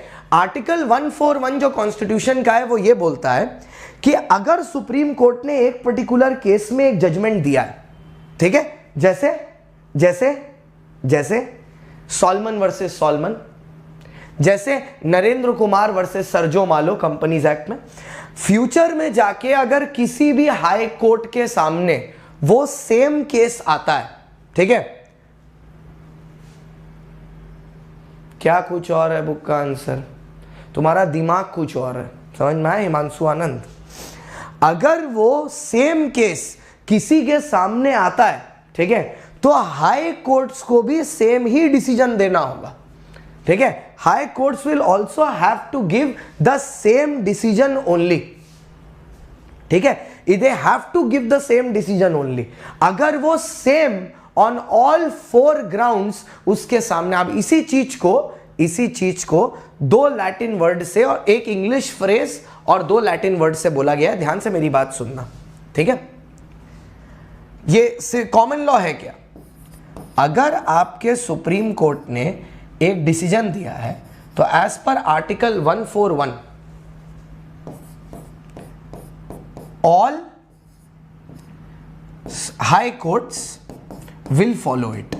मतलब अगर किसी दिन किसी हाई कोर्ट के सामने ऐसा सेम केस आके खड़ा हो गया तो they have to stand by the decision, they have to stand by the decision of the Supreme Court. तो यहां पर 2 वर्ड हैं, एक इंग्लिश एक लैटिन। जो इंग्लिश वर्ड है, जो लैटिन वर्ड है उसका नाम है स्टेर डेसिस, उसका नाम है स्टेर डेसिस, जिसका मतलब है to stand by which is decided. तो बोला जा रहा है हाई कोर्ट्स को कि आपको सुप्रीम कोर्ट के डिसीजन के साथ कंधे से कंधा मिला के खड़ा रहना है, to stand by the decision of the Supreme Court, ठीक है। इसीलिए तुम देखो दो पैर बने हुए हैं, 1-1 दो पैर बने हैं, बीच में 4 खड़ा है। तो जो डिसीजन सुप्रीम कोर्ट ने दिया है वो दोनों को मानना पड़ेगा। You will have, all high courts will have to stand by the decision of the Supreme Court. उनको खड़ा रहना पड़ेगा, ठीक है, ये उनको करना पड़ेगा, ठीक है। और वो ये कब करेंगे? जब दोनों केसेस जो सुप्रीम कोर्ट ने डिसाइड किया और जो हाई कोर्ट के सामने, वो दोनों के फैक्ट सेम है, पनिशमेंट सेम होनी चाहिए, दोनों में गुनहगारों ने सेम हरकत की है। इस चीज को इंग्लिश में कैसे बोलते हैं? On all 4 legs, on all 4 legs. तो यहां पर 2 वर्ड्स बहुत ही की हैं, एक है stare decisis, to stand by what is decided, और दूसरा है सर आपका ये वाला क्या, ऑन ऑल 4 लेग्स, मतलब सबके फैक्ट एकदम सेम होने चाहिए। तो 3 तरह का लॉ हो गया। अब आया चौथा law, principles of natural justice, principle of natural justice. अब इसमें सर 3 चीजें आती हैं और आपको सुन के लगेगा, ठीक है, कि ये तो ऐसा लग रहा है कि हैरी पॉटर की कोई स्पेल है, क्योंकि ये प्रिंसिपल ऑफ नेचुरल जस्टिस सिर्फ ये बोलता है कि ये एक फंडामेंटल प्रिंसिपल है। मतलब जब भी एक आदमी के अगेंस्ट कोर्ट में केस जाएगा, ये उसके फंडामेंटल राइट्स हैं जो अंडर एनी सर्कमस्टेंस फॉलो करने ही पड़ेंगे। क्या है सर ये फंडामेंटल राइट्स, क्या है ये principle of natural justice? Sir ये 3 है। पहला, नेमो जूडस इन कसुआ, नेमो जूडस इन कसुआ, नेमो जूडस इन कसुआ, ठीक है।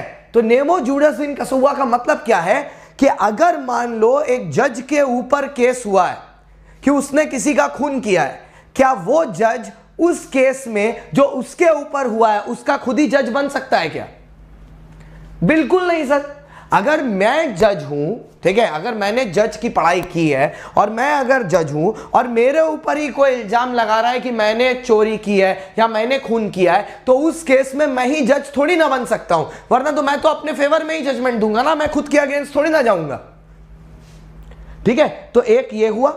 दूसरा प्रिंसिपल ऑफ नेचुरल जस्टिस है ऑडी ऑल्ट्रम पार्टम। ये भैया हैरी पॉटर वोल्डेमॉर्ट के ऊपर स्पेल कर रहा है, ऑडी ऑल्ट्रम पार्टम। इसका मतलब क्या है? ऑडी ऑल्ट्रम पार्टम का मतलब क्या है? What is the meaning of audi alteram partem? Audi alteram partem का मतलब है कि everyone has an opportunity of being heard. जब कोर्ट में आपके ऊपर केस होगा तो आपके पास भी बोलने का मौका होगा, और क्योंकि न्याय की देवी अंधी है, आपको दिख रहा होगा कपड़ा पहन के बैठी आंख पे, अंधी है, तो ये सिर्फ सबूत के बेसिस पर डिसाइड होगा। So audi alteram partem means everyone has a right to a fair hearing and everyone has a right to be represented by a lawyer। इसीलिए सर अगर आप लॉयर नहीं खोज पा रहे हैं, आपका केस कोई नहीं लड़ रहा, आपने पिक्चर में देखा होगा जॉली एलएलबी में, आप खुद भी अपने आप को रिप्रेजेंट कर सकते हो in the court of law, because you have the right to fair representation which is known as audi alteram partem. Next audi alteram partem हुआ। नेक्स्ट उसके बाद हुआ सर रीजन्ड डिसीजन। नेक्स्ट हुआ reason decision. Sir what do you mean by reason decision? Reason decision है कि आपका जो भी केस होगा वो फैक्ट्स पर डिसाइड होगा और ना कि इमोशन पर, ठीक है, फैक्ट्स पर डिसाइड होगा और ना कि इमोशन पर। बेटा पहले ही बना चुके हैं आलोक के ड्राइंग्स, जाके इसी के वीडियोस कॉलम में चेक करो, ठीक है। Reason decision, sir reason decision मतलब जो किसी पर्टिकुलर रीजन से हो। दृश्यम 2 में भी हुआ था कि हर एक डिसीजन फैक्ट्स के ऊपर बेस्ड होगा और ना कि इमोशन के ऊपर। मतलब कोर्ट को अगर दिख भी रहा है ना कि यार ये आदमी इनोसेंट है, बट जितने भी सबूत हैं वो इसके खिलाफ हैं, तो ज्ञान की देवी यही डिसीजन देगी कि नहीं सर आप चले जाइए। जैसे हम आपको एक और अच्छा एग्जांपल देते हैं। अभी कुछ दिन पहले शाहरुख खान की एक पिक्चर आई थी डंकी। उस पिक्चर को अगर आपने देखा होगा तो उसमें शाहरुख खान ब्रिटिश कोर्ट के सामने ये बोल रहा है कि दूसरे कंट्री में सिटीजनशिप पाने के लिए सिर्फ एक ही तरीका बचता है, अगर आप ये बोल दो कि आपको आपकी अपनी कंट्री में खतरा है अपने कंट्री के लोगों से और आप यहां पर असाइलम चाहते हो, मतलब आप इस कंट्री में चाहते हो कि आपको प्रोटेक्शन से रखा जाए, वरना आप वहां जाओगे तो आपको लोग मार देंगे। तो उसमें शाहरुख खान एक बात बोलता है, वो पूरा एक्सप्लेन करता है जज को कि क्यों उसको यहां पर रहने दिया जाना चाहिए, कि वो सिर्फ गरीबी मिटाने के लिए यहां आया, सब कुछ बताता है। लेकिन लास्ट में जज क्या बोलता है, बोलता है देखो यार, इमोशंस अपनी जगह है, तुम सही बोल रहे हो, लेकिन कोर्ट में लॉ काम करती है और लॉ के तहत मैं तुमको सिर्फ तभी अपनी कंट्री में रहने दे सकता हूं अगर असाइलम हो। तो शाहरुख खान बोलता है नहीं, मेरे को अपनी कंट्री में कोई खतरा नहीं, उसको डिपोर्ट कर देते हैं वापस। तो रीजन्ड डिसीजन, तो 3 बोला, नेमो जुडस कासुआ, ऑडिट ऑल्ट्रम पार्टम और रीजन डिसीजन, ये है प्रिंसिपल ऑफ नेचुरल जस्टिस। तो 4 तरह की लॉ होती है इंडिया में, सिविल लॉ, क्रिमिनल लॉ, ठीक है, civil law, criminal law, civil law, criminal law, common law, और लास्ट में प्रिंसिपल्स ऑफ नेचुरल जस्टिस। ठीक है, अब सुनो सर, एक और बात सुनो सर, इंडिया की लॉ मिनिस्ट्री,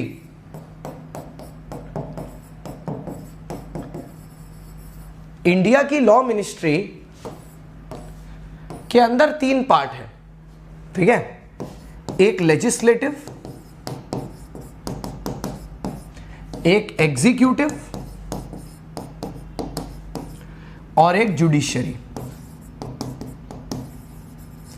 लेजिस्लेटिव वो है जो लॉ को बनाता है, लेजिस्लेटिव वो है जो लॉ को बनाता है, maker of law, maker of law. मतलब यहां पर कौन कौन आता है, यहां पे लोकसभा, राज्यसभा आता है, लोकसभा, राज्यसभा और पार्लियामेंट, ठीक है, ये लोग आते हैं। एग्जीक्यूटिव कौन है, एग्जीक्यूटिव है मिनिस्ट्रीज।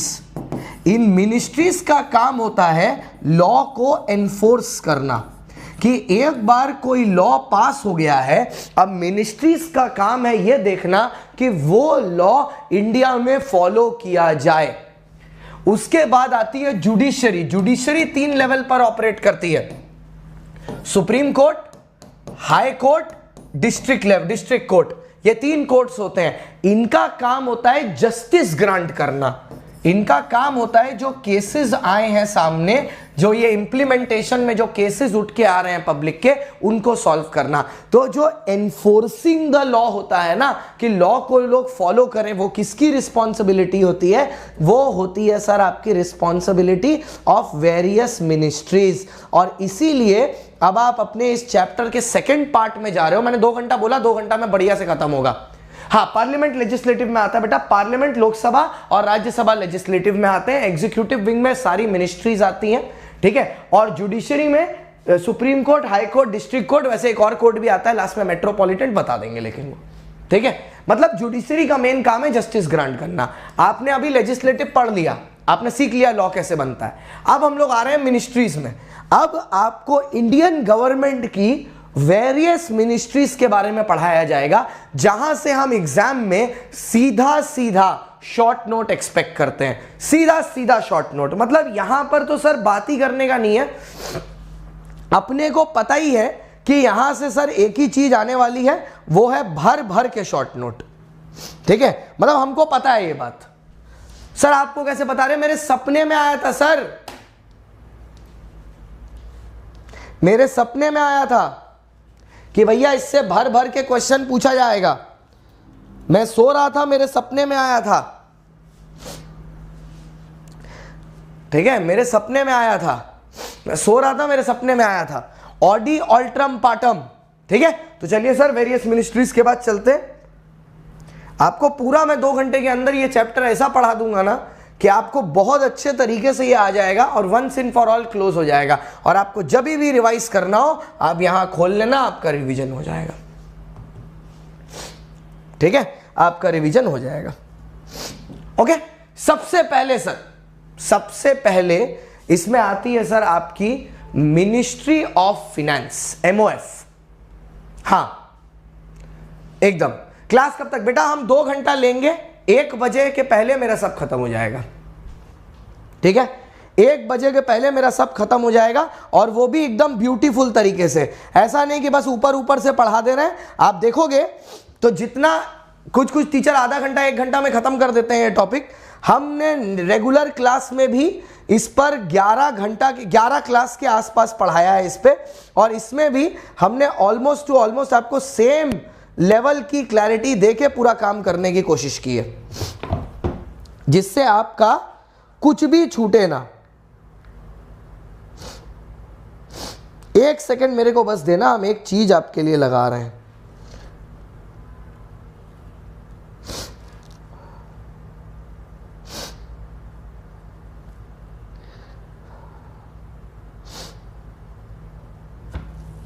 एक चीज हम आपके लिए लगा रहे हैं, जस्ट 1 मिनट देना मेरे को, ठीक है?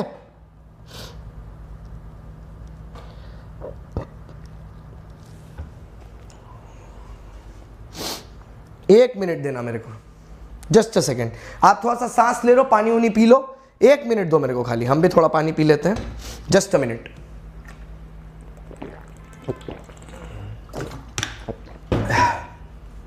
बेटा हम कुछ कंटेंट नहीं काटते, इसीलिए तो इंडिया के मोस्ट लव्ड एजुकेटर हैं फॉर लॉ।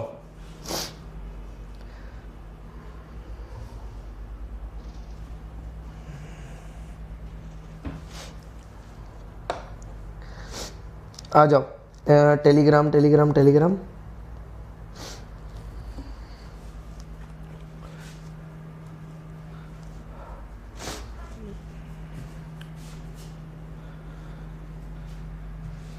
देख रहा हूं, हम खुद ही को मैसेज करते हैं। हाँ,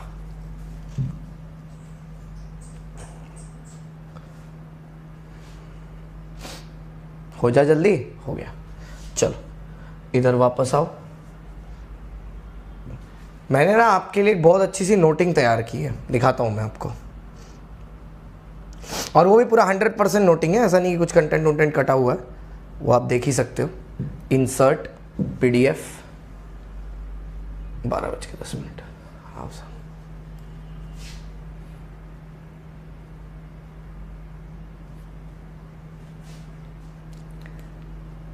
ओके।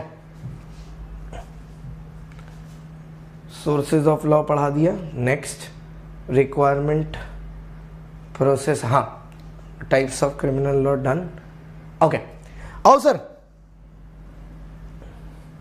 आपको पढ़ाते हैं वेरियस मिनिस्ट्रीज। आओ सर, एक एक करके सारी मिनिस्ट्री पर चलते हैं और सारी मिनिस्ट्री पढ़ेंगे।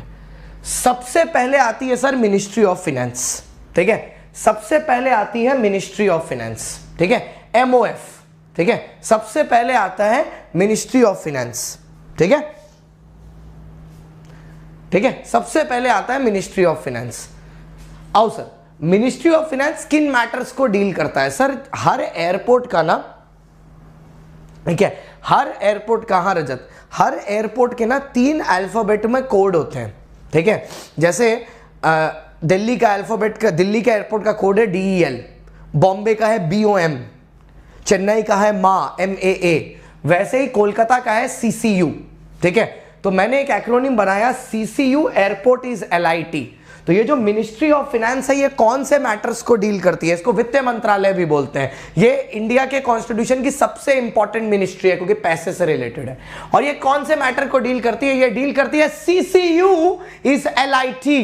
CCU is LIT, CCU is LIT मतलब C फॉर, ये सेंट्रल और स्टेट गवर्नमेंट के फाइनेंसेस को चेक करती है कि सेंट्रल और स्टेट गवर्नमेंट के फाइनेंसेस कितना किसको पैसा मिलना चाहिए।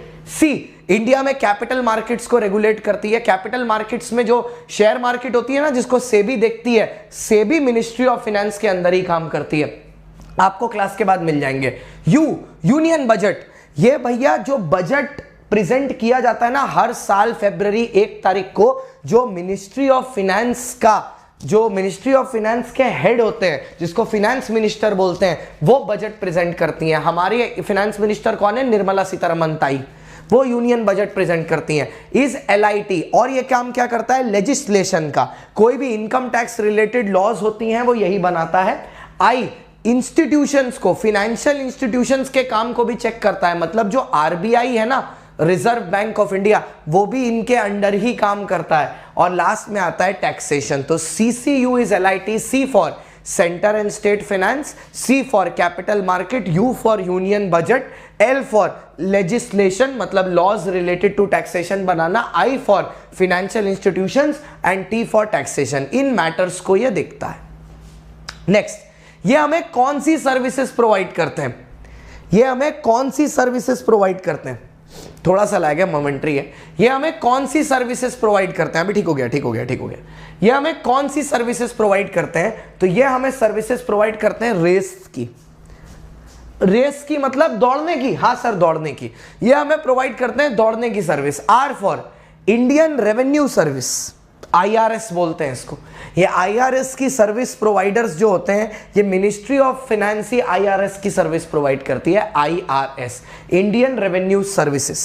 उसके बाद A, audit and account service. A, audit and account service, सरकार की बुक्स ऑफ अकाउंट्स ये बनाती भी है मिनिस्ट्री ऑफ फाइनेंस, बजट वही डिक्लेयर करती है, और फिर उनका ऑडिट भी करती है। ऑडिट मतलब checking. C, civil and account statement. देखो हर साल सरकार पिछले साल क्या परफॉर्म किया है उसकी पूरी डिटेल देती है। सिविल एंड अकाउंट सर्विसेज भी अपने को ministry of finance he provide करती है। यानी ई, इकोनॉमिक सर्विसेज। ई, इकोनॉमिक सर्विसेज, देश और दुनिया से रिलेटेड। तो कौन सी सर्विस प्रोवाइड करती है? रेस। R for Indian revenue service, A for audit and account service, C for civil and account service, और लास्ट में ई फॉर इकोनॉमिक सर्विसेज। तो वो रेस की सर्विसेज प्रोवाइड करती है। ठीक है। अगला क्वेश्चन पूछता है कि भैया इसके अंदर डिपार्टमेंट कौन कौन से? तो इसमें तो मैं बहुत सिंपल दिमाग लगाता हूं। ठीक है, हर चीज का एक्रोनिम नहीं लगाते, कभी कभी दिमाग लगाते हैं। इसका एक मैं बहुत सिंपल दिमाग लगाता हूं, बड़ा सिंपल। मैं बोलता हूं देखो सर, पहले आदमी पैसा कमाता है। ठीक है, पैसा कमाने के बाद आदमी क्या करता है? पहले पैसा खर्चा करता है। जो जो उसकी ख्वाहिशें हैं पहले उस पर पैसा खर्चा करता है। उसके बाद वो किसी इन्वेस्टमेंट की एडवाइस लेता है किसी से। फिर इन्वेस्टमेंट की एडवाइस लेके वो किसी एसेट में पैसा लगाता है, चाहे वो गोल्ड हो, चाहे वो सिक्योरिटी हो, किसी चीज में पैसा लगाता है। ठीक है, ऐसा ही होता है ना। पहले आदमी पैसा कमाता है, कमाने के बाद वो क्या करता है? पहले अपनी जो इमीडिएट खर्चे हैं, जिन पर वो पैसा खर्चा करना चाहता है, उस पर खर्चा करता है। हाँ मिल जाएगा नोट भाई, मिल जाएगा, पहले पढ़ तो लो। ठीक है, इमीडिएट पैसा खर्चा करता है, फिर वो इन्वेस्टमेंट की एडवाइस लेता है किसी से, और फिर पैसा इन्वेस्ट करता है। देखो सारे डिपार्टमेंट हमने आपको ऑलमोस्ट याद करा दिए। देखिए, पैसा कमाता है मतलब, पैसा कमाना मतलब रेवेन्यू आना, तो पहला डिपार्टमेंट है डिपार्टमेंट ऑफ रेवेन्यू। अब पैसा लाके पहले आप अपनी ख्वाहिशें पूरी करते हैं, पैसा एक्सपेंडिचर करते हैं, तो दूसरा है डिपार्टमेंट ऑफ एक्सपेंडिचर। फिर पैसा खर्चा करने के बाद अब आप सोचते हो कि पैसा कहीं इन्वेस्ट करें, तो उसके लिए इन्वेस्टमेंट एडवाइस लेते हो, तो वो है department of financial service, investment का ज्ञान देते हैं। फिर आप क्या करते हो? क्योंकि आप सरकार के लिए काम कर रहे हो, मतलब जनता के लिए काम कर रहे हो, तो आप पब्लिक के लिए इन्वेस्ट करते हो, तो आता है department of investment. Department of investment. ठीक है, अच्छा अब ये सब तो हो गया। अब पब्लिक में, पब्लिक कहां रहती है? पब्लिक इकोनॉमी में रहती है, जो हमारी इकोनॉमी है। और यहां पर पब्लिक के अलावा और कौन रहता है? पब्लिक के अलावा कंपनियां भी तो रहती हैं जो धंधा करती हैं। तो उन, जब मैंने department of investment for public लिखा, तो पब्लिक मतलब दो चीज, डिपार्टमेंट ऑफ इकोनॉमिक अफेयर्स और डिपार्टमेंट ऑफ पब्लिक एंटरप्राइज। क्योंकि पब्लिक दो तरह की है, एक जनरल पब्लिक है वो इकोनॉमी में आ गई, और एक धंधे वाली पब्लिक है जो एंटरप्राइज में आ गई। तो अगर मेरे को कोई डिपार्टमेंट करने बोले, आंख बंद करना मेरे साथ, सब लोग बोलेंगे एकदम जोर से। सबसे पहले आप पैसा कमाते हो, डिपार्टमेंट ऑफ रेवेन्यू, फिर आप पैसा खर्चा करते हो, डिपार्टमेंट ऑफ एक्सपेंडिचर, फिर आप क्या करते हो? एडवाइस लेते हो, डिपार्टमेंट ऑफ फाइनेंशियल सर्विस, फिर उस एडवाइस को लेने के बाद आप क्या करते हो? एसेट में इन्वेस्ट करते हो, तो department of public asset management. उसके बाद आप क्या करते हो? अब पब्लिक में दो लोग आते हैं जो इकोनॉमी में रहते हैं, डिपार्टमेंट ऑफ इकोनॉमिक अफेयर्स, और वो लोग जो एंटरप्राइज हैं, तो डिपार्टमेंट ऑफ पब्लिक एंटरप्राइज। हो गया department. Services, CCU is LIT, matters CCU is LIT, services रेस, और डिपार्टमेंट में कहानी, पैसा कमाया, पैसा खर्चा किया, एडवाइस लेके इन्वेस्ट किया, इन्वेस्ट पब्लिक के लिए किया और एंटरप्राइज के लिए किया, खत्म।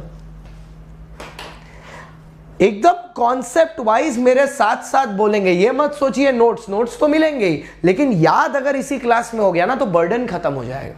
हम बर्डन खत्म करने में विश्वास रखते हैं। ठीक है, अच्छा अगली मिनिस्ट्री जो हमारे सामने आ रही है, इस मिनिस्ट्री से आपका जिंदगी भर CA बनने के बाद सबसे ज्यादा ताल्लुकात होने वाला है, ministry of corporate affairs, MCA। उसका नाम ही है मिनिस्ट्री ऑफ कॉर्पोरेट अफेयर्स। तो वो सिर्फ कॉर्पोरेट बॉडी रिलेटेड चीजें देखता है। कॉर्पोरेट मतलब कंपनीज एक्ट रिलेटेड और एलएलपी रिलेटेड, दो ही तो कॉर्पोरेट हैं, एक कंपनीज एक्ट रिलेटेड, एक एलएलपी रिलेटेड। और इन दोनों कॉर्पोरेट्स को जब बंद किया जाता है तो एक नया कोड आया है, कंपनियां बंद करने के लिए एक लॉ निकाला गया है जिसका नाम है आईबीसी, इंडियन बैंकरप्सी कोड, ठीक है, insolvency and bankruptcy code, sorry. ये कंपनियां बंद करने के लिए निकाला गया कि झटपट रेजोल्यूशन करके कंपनियां बंद करो अगर लॉस इंकर कर रही हैं तो मिनिस्ट्री ऑफ कॉर्पोरेट अफेयर्स क्या देखती है सर? ये कॉर्पोरेट बॉडी का काम देखती है, 3 एक्ट को देखती है ये, IBC, Indian insolvency bankruptcy code, B insolvency bankruptcy code, companies act और एलएलपी, ये 3 चीजों को ये देखती है, ठीक है। Insolvency bankruptcy code, companies act, LLP, ठीक है। अच्छा, अब ये किसको चेक करती है, किसको गवर्न करती है? इंडियन एंटरप्राइजेस को देखती है। इंडियन एंटरप्राइजेस 2 तरीके के हो सकते हैं, जो गुड्स के मैन्युफैक्चर में है या जो सर्विस के हैं। गुड्स हो गया जैसे कि हिंदुस्तान यूनिलीवर, सर्विसेज हो गया जैसे कि अनअकैडमी, पढ़ाना तो एक सर्विस है ना, ठीक है। और इसमें जो सबसे हाईएस्ट पोस्ट है मिनिस्ट्री ऑफ कॉर्पोरेट अफेयर्स में, वो है पोस्ट ऑफ डीजीसीए। अब डीजीसीए तुम बोलोगे सर वो तो एयरपोर्ट वाला, नहीं सर, वो डीजीसीए है, ये डीजीसीओए है, ये डीजीसीए नहीं है, ये डीजीसीओए है, ठीक है। ये डीजीसीए नहीं है, ये डीजीसीओए है, ठीक है। Director general of corporate affairs, director general of corporate affairs, जिसका अभी जो highest position director general of corporate affairs है, उसको होल्ड कौन करता है? उसको होल्ड करते हैं अशोक कुमार महापात्र, अशोक कुमार महापात्र, ठीक है। Director general of corporate affairs Ashok Kumar Mahapatra. तो बस इतना ही है। मिनिस्ट्री ऑफ कॉर्पोरेट अफेयर्स क्या देखती है? Ministry of corporate affairs Indian की मिनिस्ट्री है, ये 3 चीजों को देखती है, कंपनीज एक्ट, एलएलपी और बैंकरप्सी कोड। इसमें हाईएस्ट जो पोजीशन है वो है director general of corporate affairs, और ये 2 तरह की इंडियन इंडस्ट्रीज को देखती है, एक जो इंडस्ट्रियल है गुड्स बनाने में, और एक जो सर्विसेज प्रोवाइड करती है। अशोक कुमार महापात्र एक्स्ट्रा नॉलेज थी। 2 मिनिस्ट्री हो गई, 2 मछली पानी में गई छपाक। आओ सर। अच्छा, अगला आई मिनिस्ट्री ऑफ होम मिनिस्ट्री। अरे सर अगला आया होम मिनिस्ट्री मोटा भाई। होम मिनिस्ट्री का हिंदी नाम है गृह मंत्रालय। होम मिनिस्ट्री का इंडियन नाम है, मतलब घर का नाम, मतलब हिंदी में बोलते हैं गृह मंत्रालय। और इसमें कौन बैठता है हेड में? इसमें हेड में बैठता है होम मिनिस्टर। और हमारे करंट होम मिनिस्टर कौन है? हमारे करंट होम मिनिस्टर कौन है? अमित शाह। और अमित शाह जी का होम मिनिस्ट्री का मेन काम क्या है?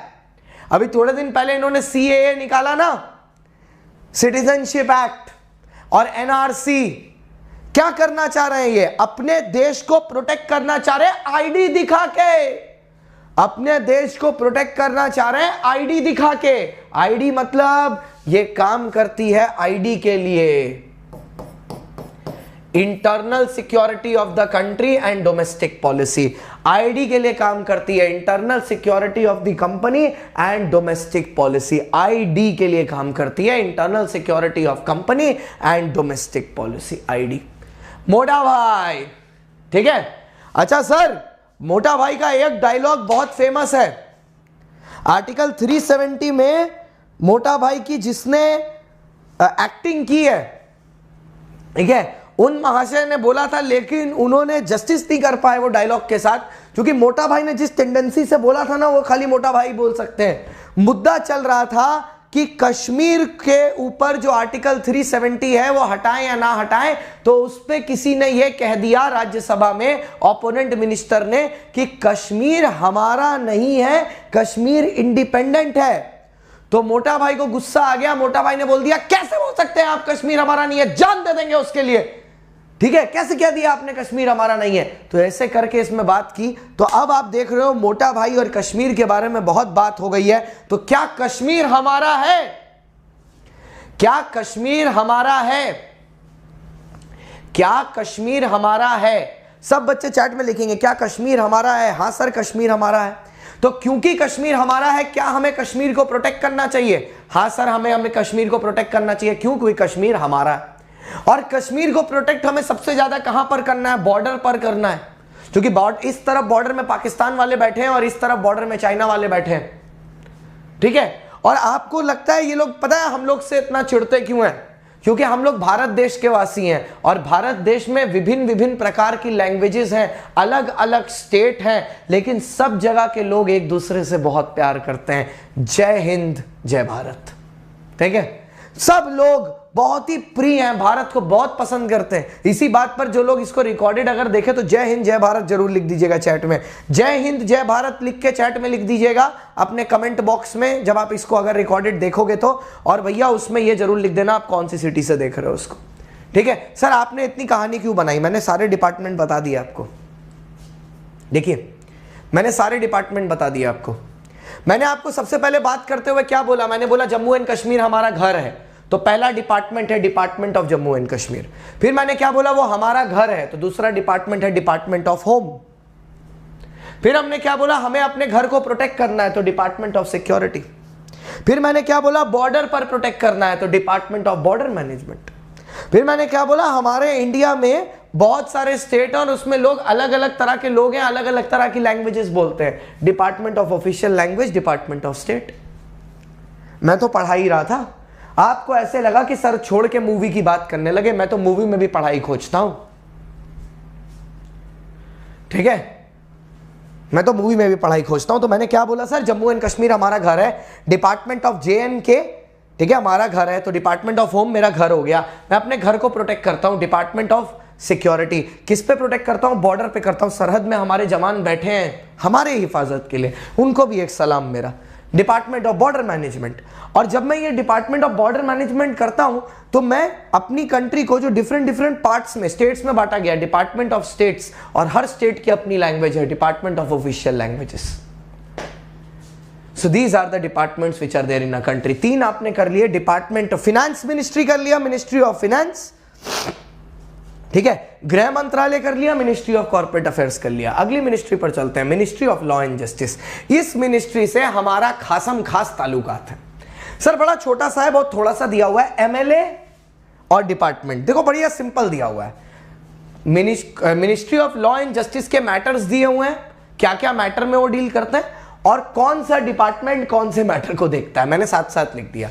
ये डील करते हैं मैनेजमेंट ऑफ लीगल अफेयर्स, कि लीगल प्रॉब्लम्स को डील करें, और कौन सा डिपार्टमेंट इस मिनिस्ट्री के अंदर इस अफेयर को चेक करता है? Department of legal affairs.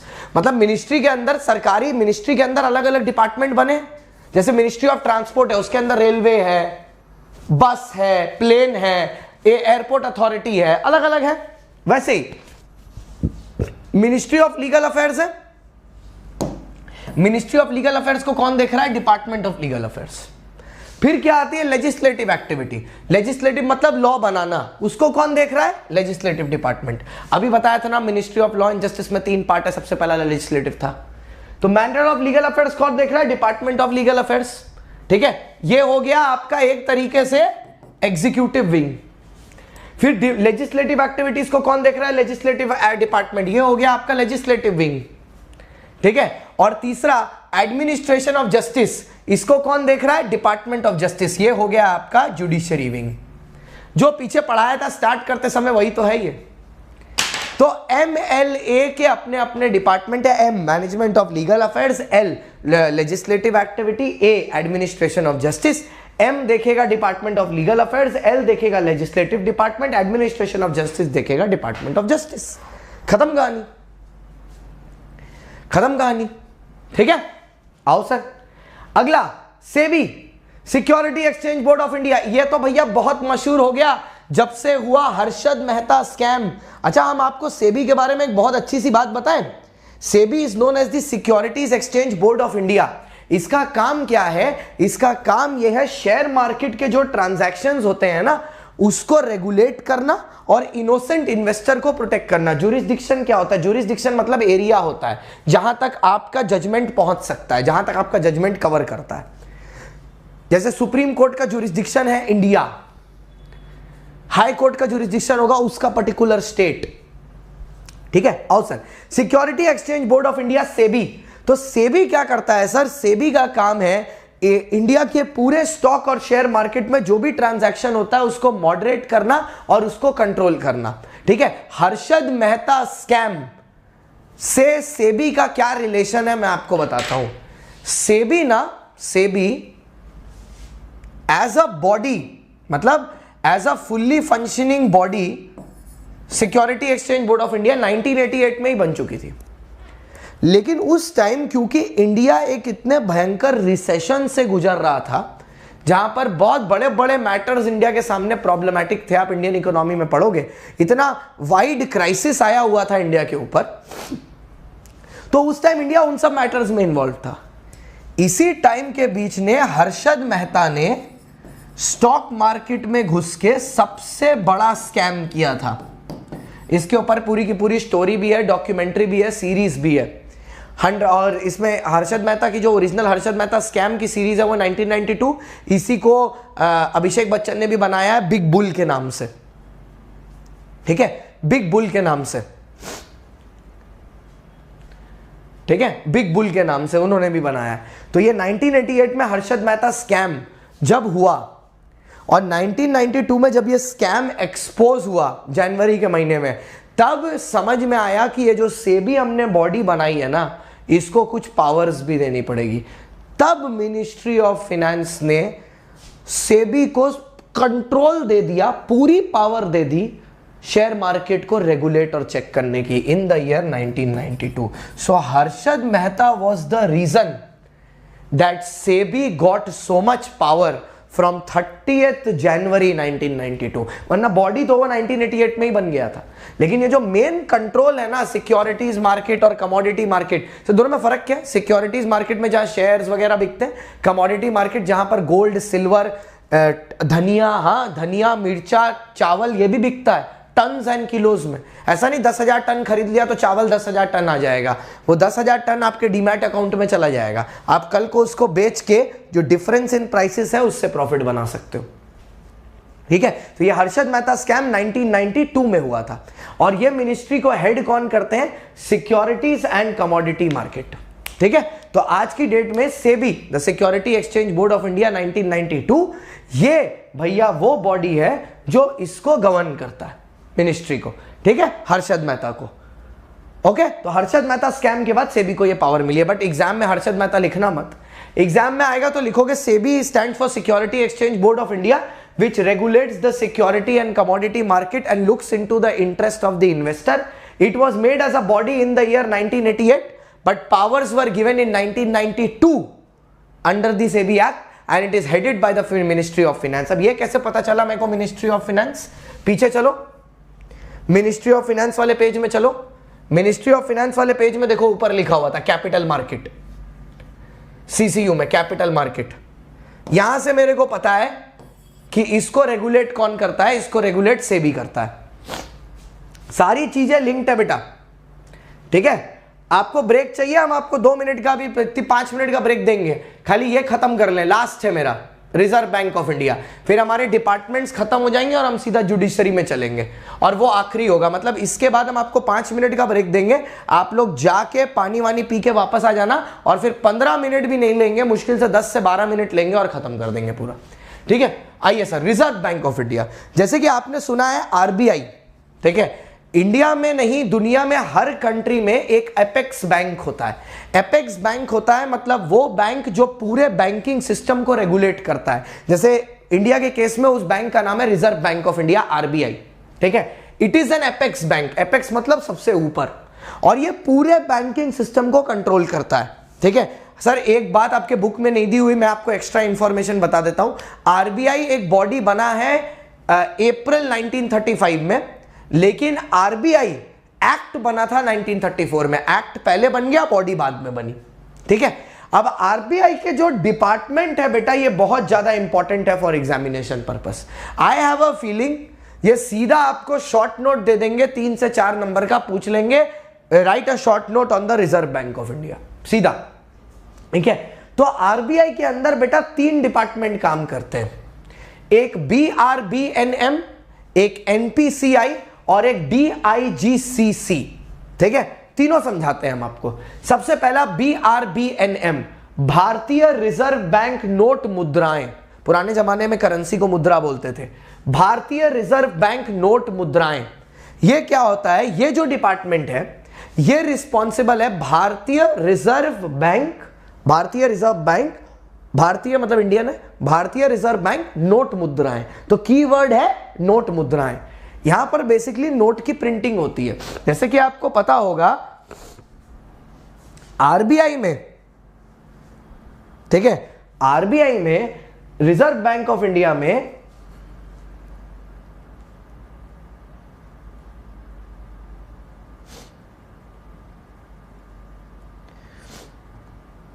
RBI में, रिजर्व बैंक ऑफ इंडिया में, ठीक है, रिजर्व बैंक ऑफ इंडिया में इसके दो पार्ट हैं। एक है वेस्टर्न इंडिया में, कल आपका नहीं है, कल इंटर का टेस्ट है। एक है वेस्टर्न इंडिया में जो कि है नासिक में, और एक है सेंट्रल इंडिया में, दिवास बोलते हैं उसको। एक वेस्टर्न इंडिया में नासिक और सेंट्रल इंडिया में दिवास। इनका मेन रोल क्या है? करेंसी की प्रिंटिंग करना। अब एक और बात मैं आपको बताता हूं जो आपकी किताब में नहीं लिखी हुई, एक्स्ट्रा इंफॉर्मेशन। हर तरह की करेंसी को मिंट, ठीक है, आरबीआई करता है, एक्सेप्ट 1 रुपए का कॉइन और 1 रुपए की नोट, वो मिनिस्ट्री ऑफ फाइनेंस द्वारा की जाती है। बट आरबीआई ने वो लिखा नहीं है, तो आप भी मत लिखिएगा, आप लिखिएगा BRBN, ठीक है।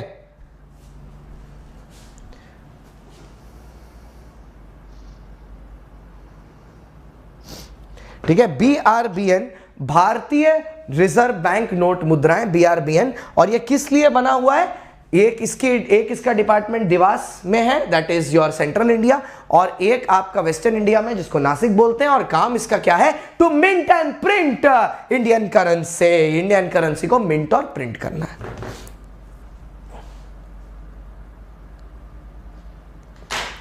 अरे भाई,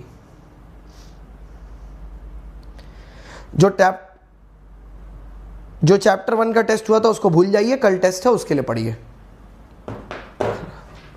आइए नेक्स्ट, फिर आता है sir NPCI, national payment corporation of India. NPCI, national payment corporation of India. ये तो आपको पता ही होगा सर, क्योंकि जब आप अपने फोन से मिंटिंग, मतलब अरे नोट के ऊपर प्रिंट रखता है ना, गांधी जी बने होते हैं और सिक्के के ऊपर एम्बलम चिपका होता है, उसको बोलते हैं मिंट करना। अब मिंट कॉइन के ऊपर होता है, प्रिंट करेंसी के ऊपर होता है, ठीक है। अच्छा, अब सर एनपीसीआई कहां पर है? आप जितने भी ऑनलाइन पेमेंट्स करते हो ना, यूपीआई के, भीम के ट्रांजैक्शन, वो सब जिस मीडियम से होते हैं ना, जिस ऑनलाइन मीडियम से होते हैं, जिस गेटवे से होते हैं, ऑनलाइन गेटवे, उसको बोलते हैं NPCI, national payment corporation of India. ये आरबीआई का वो विंग है जिसका काम ही है पेमेंट को सेटलमेंट करना, ठीक है। इसीलिए यूपीआई, एनपीसीआई सरकार बोलता है कि बहुत ही सेफ है ट्रांजैक्शन, क्योंकि गवर्नमेंट खुद उधर से बैठा हुआ है उसको रेगुलेट करने के लिए, ठीक है। उसके बाद इनका जो तीसरा विंग है वो आता है DICGC, which is deposit insurance and credit guarantee corporation. इसके अंदर दो पार्ट है, एक जो डिपॉजिट इंश्योरेंस देता है, एक क्रेडिट फैसिलिटी देता है। सर ये क्या है? सर देखो सर, बैंक में आप पैसा रखते हो, कभी कभार बैंक का भी तो नुकसान होता है। जैसे कुछ लोग बैंक से पैसा लेके उड़ जाते हैं, ठीक है, कुछ लोग बैंक से पैसा लेके उड़ जाते हैं, जैसे कि विजय माल्या, नीरव मोदी पैसा लेके भाग लेते हैं। तो फिर वैसे केस में जो नुकसान होता है, तो एक्चुअली में तो पब्लिक का पैसा नुकसान हुआ ना। तो फिर आरबीआई आके, क्योंकि अगर वो डिपॉजिट इंश्योर होते हैं, जो कि करवाने पड़ते हैं आरबीआई पास हर बैंक को, तो आरबीआई बैंक को पैसे देता है, वो डिपॉजिट की गारंटी आरबीआई देता है। इसीलिए देखो तुम्हारे नोट पर एक चीज लिखी होती है, आई प्रॉमिस टू पे द बेरर। तो आरबीआई प्रॉमिस कर रहा है ना, गारंटर है, तुमको बोल रहा है कि अगर बेटा पैसा तुमको मिलेगा इसके बदले, इसकी गारंटी मैं देता हूं।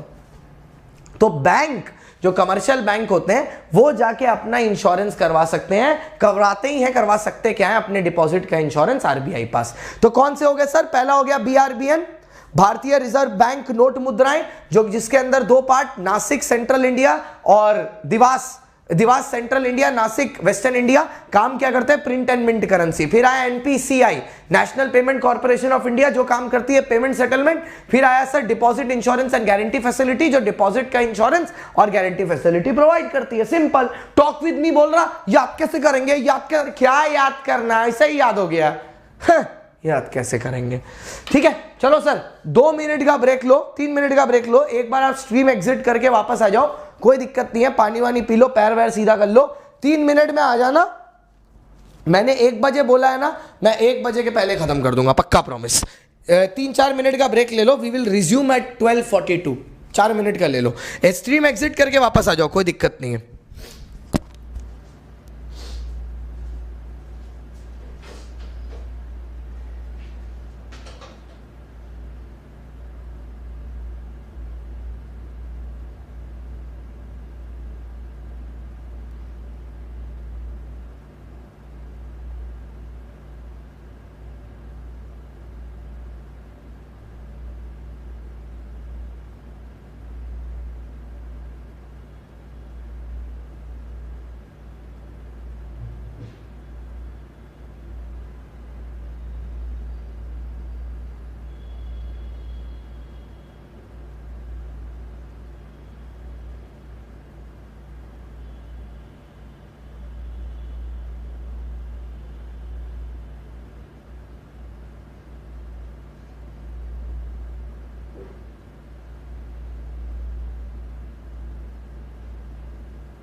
आ जाओ सर, आ जाओ आ जाओ आ जाओ आ जाओ, वापस आ जाओ सब लोग, फटाफट फटाफट फटाफट।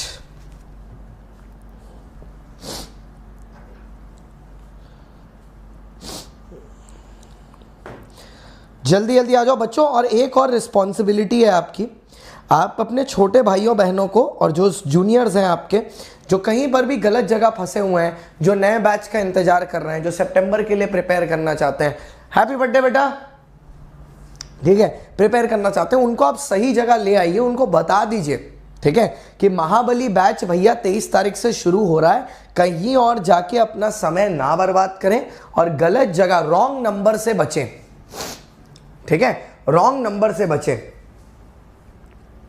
ठीक है, रॉन्ग नंबर से बचें पहले से ही, क्योंकि अगर रॉन्ग नंबर में आप फंस गए तो फिर भैया एक टर्म पूरा बर्बाद हो जाएगा। क्योंकि वो लोग करेंगे क्या, स्टार्टिंग में रॉन्ग नंबर वाले 1-2 क्लास 3 क्लास बढ़िया पढ़ाया, उसके बाद क्या करेंगे, क्लास कैंसिल होने लगेंगी, कभी सर्वर क्रैश हो जाएगा, फिर आपको क्लासेस नहीं मिलेंगी, आपके डाउट रिप्लाई नहीं किए जाएंगे, फंस जाएंगे आप, फिर आप फंस जाएंगे, ठीक है। तो ये सब हरकत ना हो आपके साथ, इसलिए आपको बता रहे हैं, पहले से ही सही जगह आइए जिससे आपको कोई ऐसी प्रॉब्लम, देखो हम लोग रात तक आपके लिए टिके हुए हैं, अभी भी यहाँ पर क्लास लेते लेते बैकग्राउंड में डाउट रिप्लाई कर रहे हैं, सब कुछ चल रहा है हमारा, ठीक है। चलिए आइए सर खत्म करते हैं इसको, सारे ग्रुप्स में एक बार वापस से मैसेज कर दीजिए सर इस बैक, फिर शुरू करते हैं। आपने खत्म ही कर चुके हैं, वैसे ज़्यादा कुछ बचा नहीं है अपना, जूम करते हैं। अरे अरे क्या हो गया। अच्छा, अब हम लोग आए जो लास्ट पार्ट है अपने टॉपिक का, ठीक है, लास्ट पोर्शन, इंडिया का जुडिशियल सिस्टम। इंडिया का judicial system, what is the judicial system of India? India का जुडिशियल सिस्टम, सर जो इंडिया का जुडिशियल सिस्टम है उसमें टॉप पर है द सुप्रीम कोर्ट, ठीक है, उसमें सबसे टॉप पर है the Supreme court of India, ठीक है, सबसे टॉप पर जो इंडिया का जुडिशियल सिस्टम है सुप्रीम कोर्ट, ठीक है। अब ये जो सुप्रीम कोर्ट है ये अभी आपको मैं ऑलरेडी बता चुका हूं, ठीक है। सुप्रीम कोर्ट कब बना था? सुप्रीम कोर्ट कब बना था? आजादी के बाद। तो जो सुप्रीम कोर्ट है हमारा, ठीक है, एससी, ये जब 26 जनवरी 1950 को बना। अगर कोई मेरे को बता सकता है 26 January 1950 is the date when the constitution of India was written, बताओ हाँ कि ना?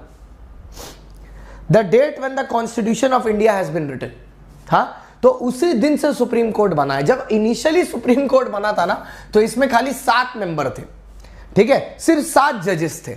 लेकिन रह रहे हमारे देश की पॉपुलेशन इतनी बड़ी, नंबर ऑफ केसेस इतने बढ़े कि आज यही बेंच मल्टीप्लाई होकर 34 मेंबर की हो गई है, 34, ठीक है, 34 मेंबर की हो गई है, 34, ठीक है। तो जो 7 की थी वो 34 की बेंच में बदल गई है करंट डेट पर। क्यों? क्योंकि आबादी इतनी बड़ी, नंबर ऑफ पेंडिंग केसेस इतने बड़े, सुप्रीम कोर्ट में मेंबर्स बढ़ गए। कब से आया है सुप्रीम कोर्ट? 26 जनवरी 1950, आजादी जिस दिन से कॉन्स्टिट्यूशन लिखा गया है उस दिन से। अच्छा, सुप्रीम कोर्ट को हेड कौन करता है? The chief justice of India, ठीक है। अच्छा, क्या सुप्रीम कोर्ट में एज पब्लिक हम डायरेक्टली अपील कर सकते हैं? यस, आप सुप्रीम कोर्ट में रिट पिटीशन फाइल कर सकते हो एज पर article number 32, writ petition file कर सकते हो एज पर सेक्शन नहीं आर्टिकल, क्योंकि ये पावर आपको कॉन्स्टिट्यूशन में मिलती है। कॉन्स्टिट्यूशन के आर्टिकल नंबर होते हैं, एक्ट के सेक्शन नंबर होते हैं। तो एज पर आर्टिकल नंबर 32, ठीक है, आर्टिकल नंबर 32, ये पावर दी गई है सुप्रीम कोर्ट को, मतलब पब्लिक को, कि वो डायरेक्टली रिट पिटीशन फाइल कर सकते हैं। Sir what is a writ petition? Writ petition means एक ऐसा अपील जो आप कर रहे हो डायरेक्टली सुप्रीम कोर्ट में, ये बोलते हुए कि सर जिस मैटर पर मैं आपके पास आया हूं ये पब्लिक इंटरेस्ट का है, ठीक है, इससे पब्लिक एट लार्ज हर्ट हो रही है, इसलिए मैं आपके पास अपील कर रहा हूं। आप डायरेक्टली अगर सुप्रीम कोर्ट में अपील करते हो तो आपको 10,000 रुपया देना पड़ता है। यस, 10,000 रुपीज, ठीक है, 10,000 रुपीज आपको देना पड़ता है रिट पिटीशन फाइल करने के लिए। जैसे अभी आप देखो तो हाई कोर्ट में भी रिट पिटीशन होता है। अभी करंटली हाई कोर्ट में एक रिट पिटीशन फाइल किया गया है एक जज द्वारा, एक लॉयर द्वारा, कि ये जो सीए के एग्जाम्स को पोस्टपोन नहीं किया जा रहा है और बच्चों के जो राइट टू वोट, जो कि एक फंडामेंटल राइट है, उसके अगेंस्ट एग्जाम रखे जा रहे हैं और बच्चे वोट नहीं दे पा रहे हैं। इसका रिट पिटीशन अभी हाई कोर्ट में फाइल किया गया, ठीक है। तो रिट अगर आप सुप्रीम कोर्ट में जा रहे हो तो 10,000 रुपए लगता है आर्टिकल 32 के अंदर। वैसे ही अगर आप रिट के लिए हाई कोर्ट में जा रहे हो तो हाई कोर्ट में रिट के लिए 5,000 रुपया लगता है अंडर आर्टिकल 226, ठीक है। तो अब हाई कोर्ट क्या है सर? हाई कोर्ट क्या मैटर्स को डील करता है? स्टेट लेवल पर, ठीक है। हर स्टेट का अपना हाई कोर्ट है। करंटली 25 हाई कोर्ट है इंडिया में। एक ऐसा हाई कोर्ट है जो 6 नॉर्थ ईस्टर्न स्टेट्स को गवर्न करता है। गुवाहाटी हो गया, ये सारे नॉर्थ ईस्टर्न स्टेट्स को एक ही हाई कोर्ट रखता है, one single high court. 6 high court जो गुवाहाटी में है वो नॉर्थ ईस्टर्न रीजन के सारे स्टेट्स को गवर्न करता है एक साथ। बाकी सब हाई कोर्ट एक स्टेट एक हाई कोर्ट को गवर्न करता है। टोटल 25 हाई कोर्ट है। यहां पर हाई कोर्ट में भी रिट पिटीशन आप फाइल कर सकते हो, लेकिन उसका आर्टिकल है 226, ठीक है। अच्छा, और यूनियन टेरिटरी के भी होते हैं। अब एक चीज ध्यान में रखने वाली है, अभी इसके पहले आपने एक और आर्टिकल पढ़ा है 141, है ना, जो कॉमन लॉ में पढ़ा था। वो सुप्रीम कोर्ट के लिए है कि सुप्रीम कोर्ट का decision is final and every court has to stand by it. तो एक आर्टिकल 141 हुआ सुप्रीम कोर्ट पे। अरे रुको ना, रुको तुम। एक आर्टिकल 141 हुआ सुप्रीम कोर्ट पे, ठीक है। दूसरा हुआ सर आपका, ठीक है, दूसरा हुआ आपका सुप्रीम कोर्ट, ठीक है। एक आर्टिकल हुआ 147, 141 का जो आर्टिकल है वो क्या चीज को देख रहा है सर? 141 का जो आर्टिकल है वो क्या चीज को देख रहा है, वो सुप्रीम कोर्ट की पावर को देख रहा है। सुप्रीम कोर्ट की पावर है कॉमन लॉ की।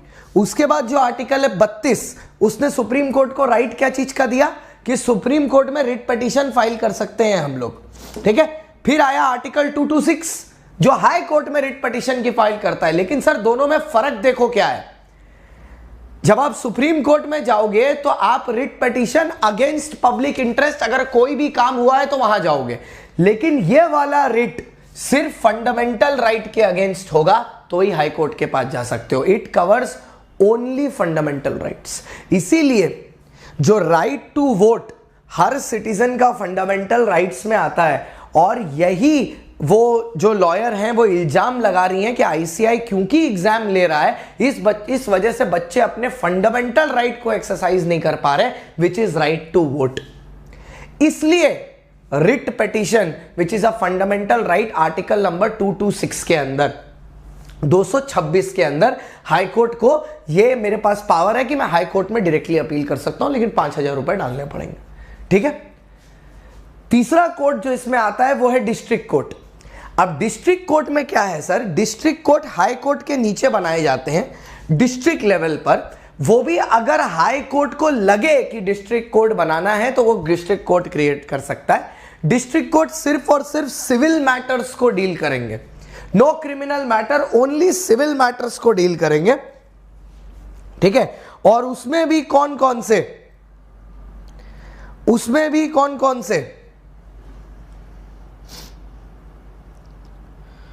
उसमें नीचे लिखा नहीं हुआ है कि उसने एग्जेम्पशन के लिए अपना एनुअल रिटर्न या फाइनेंशियल स्टेटमेंट भरा है। आप फालतू की चीजें अज्यूम नहीं कर सकते।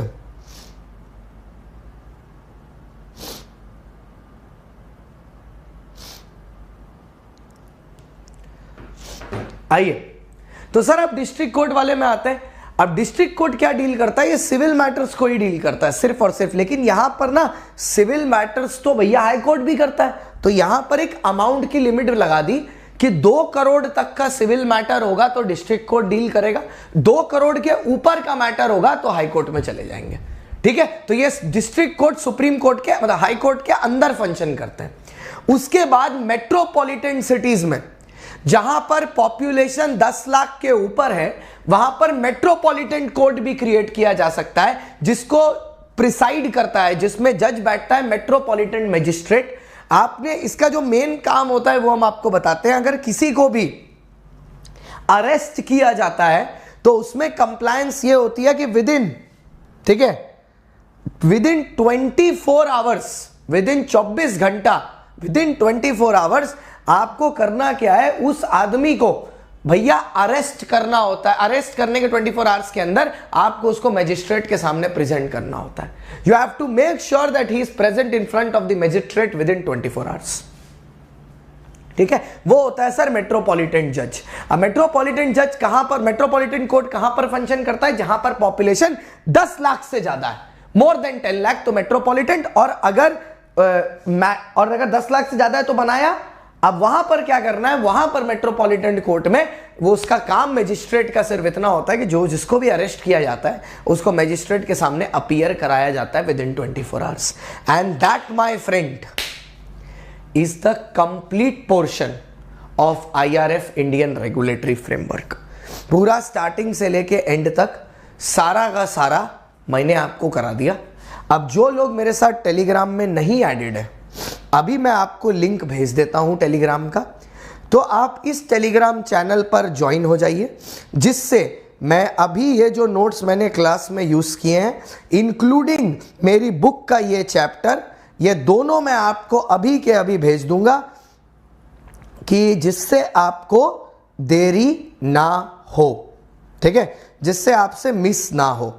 अभी मैं भेज देता हूं आपको अपने जून के ग्रुप का लिंक, आप डायरेक्टली यहां पर जुड़ जाइए जिससे आपके साथ मैं ये शेयर कर सकूं।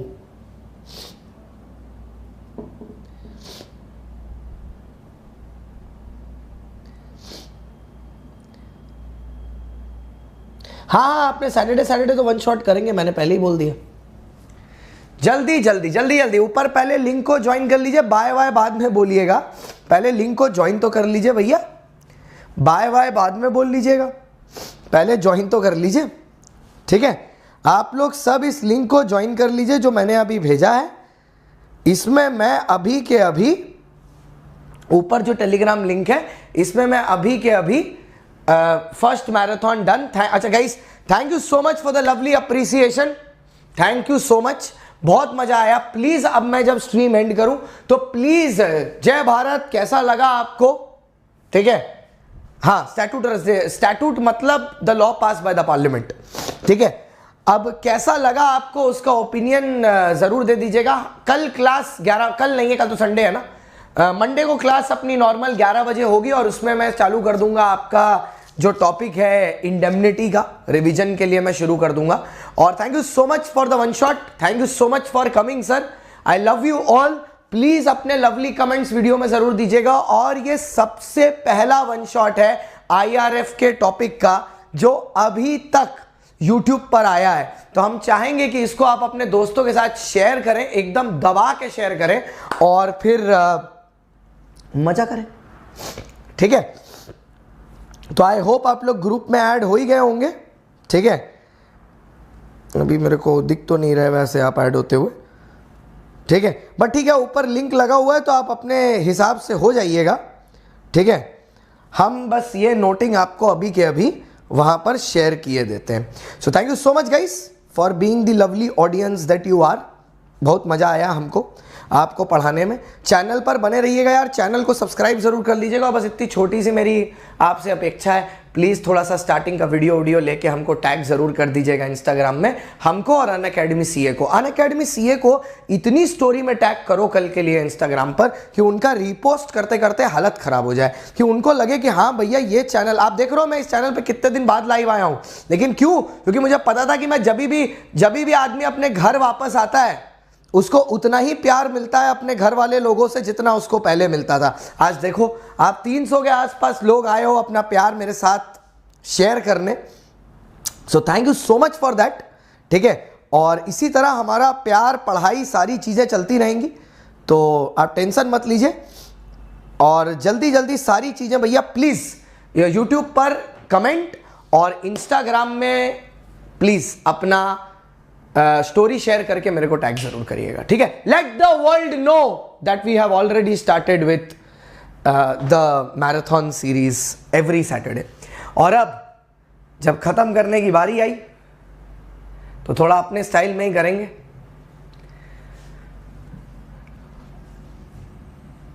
So guys, this is your friend, दोस्त, host and educator CS शांतम Gupta, India's #1 educator for law. That is it for today. आज के लिए बस इतना ही। आज के लिए बस इतना ही। टाई bye, see you, tata, see you, bye bye.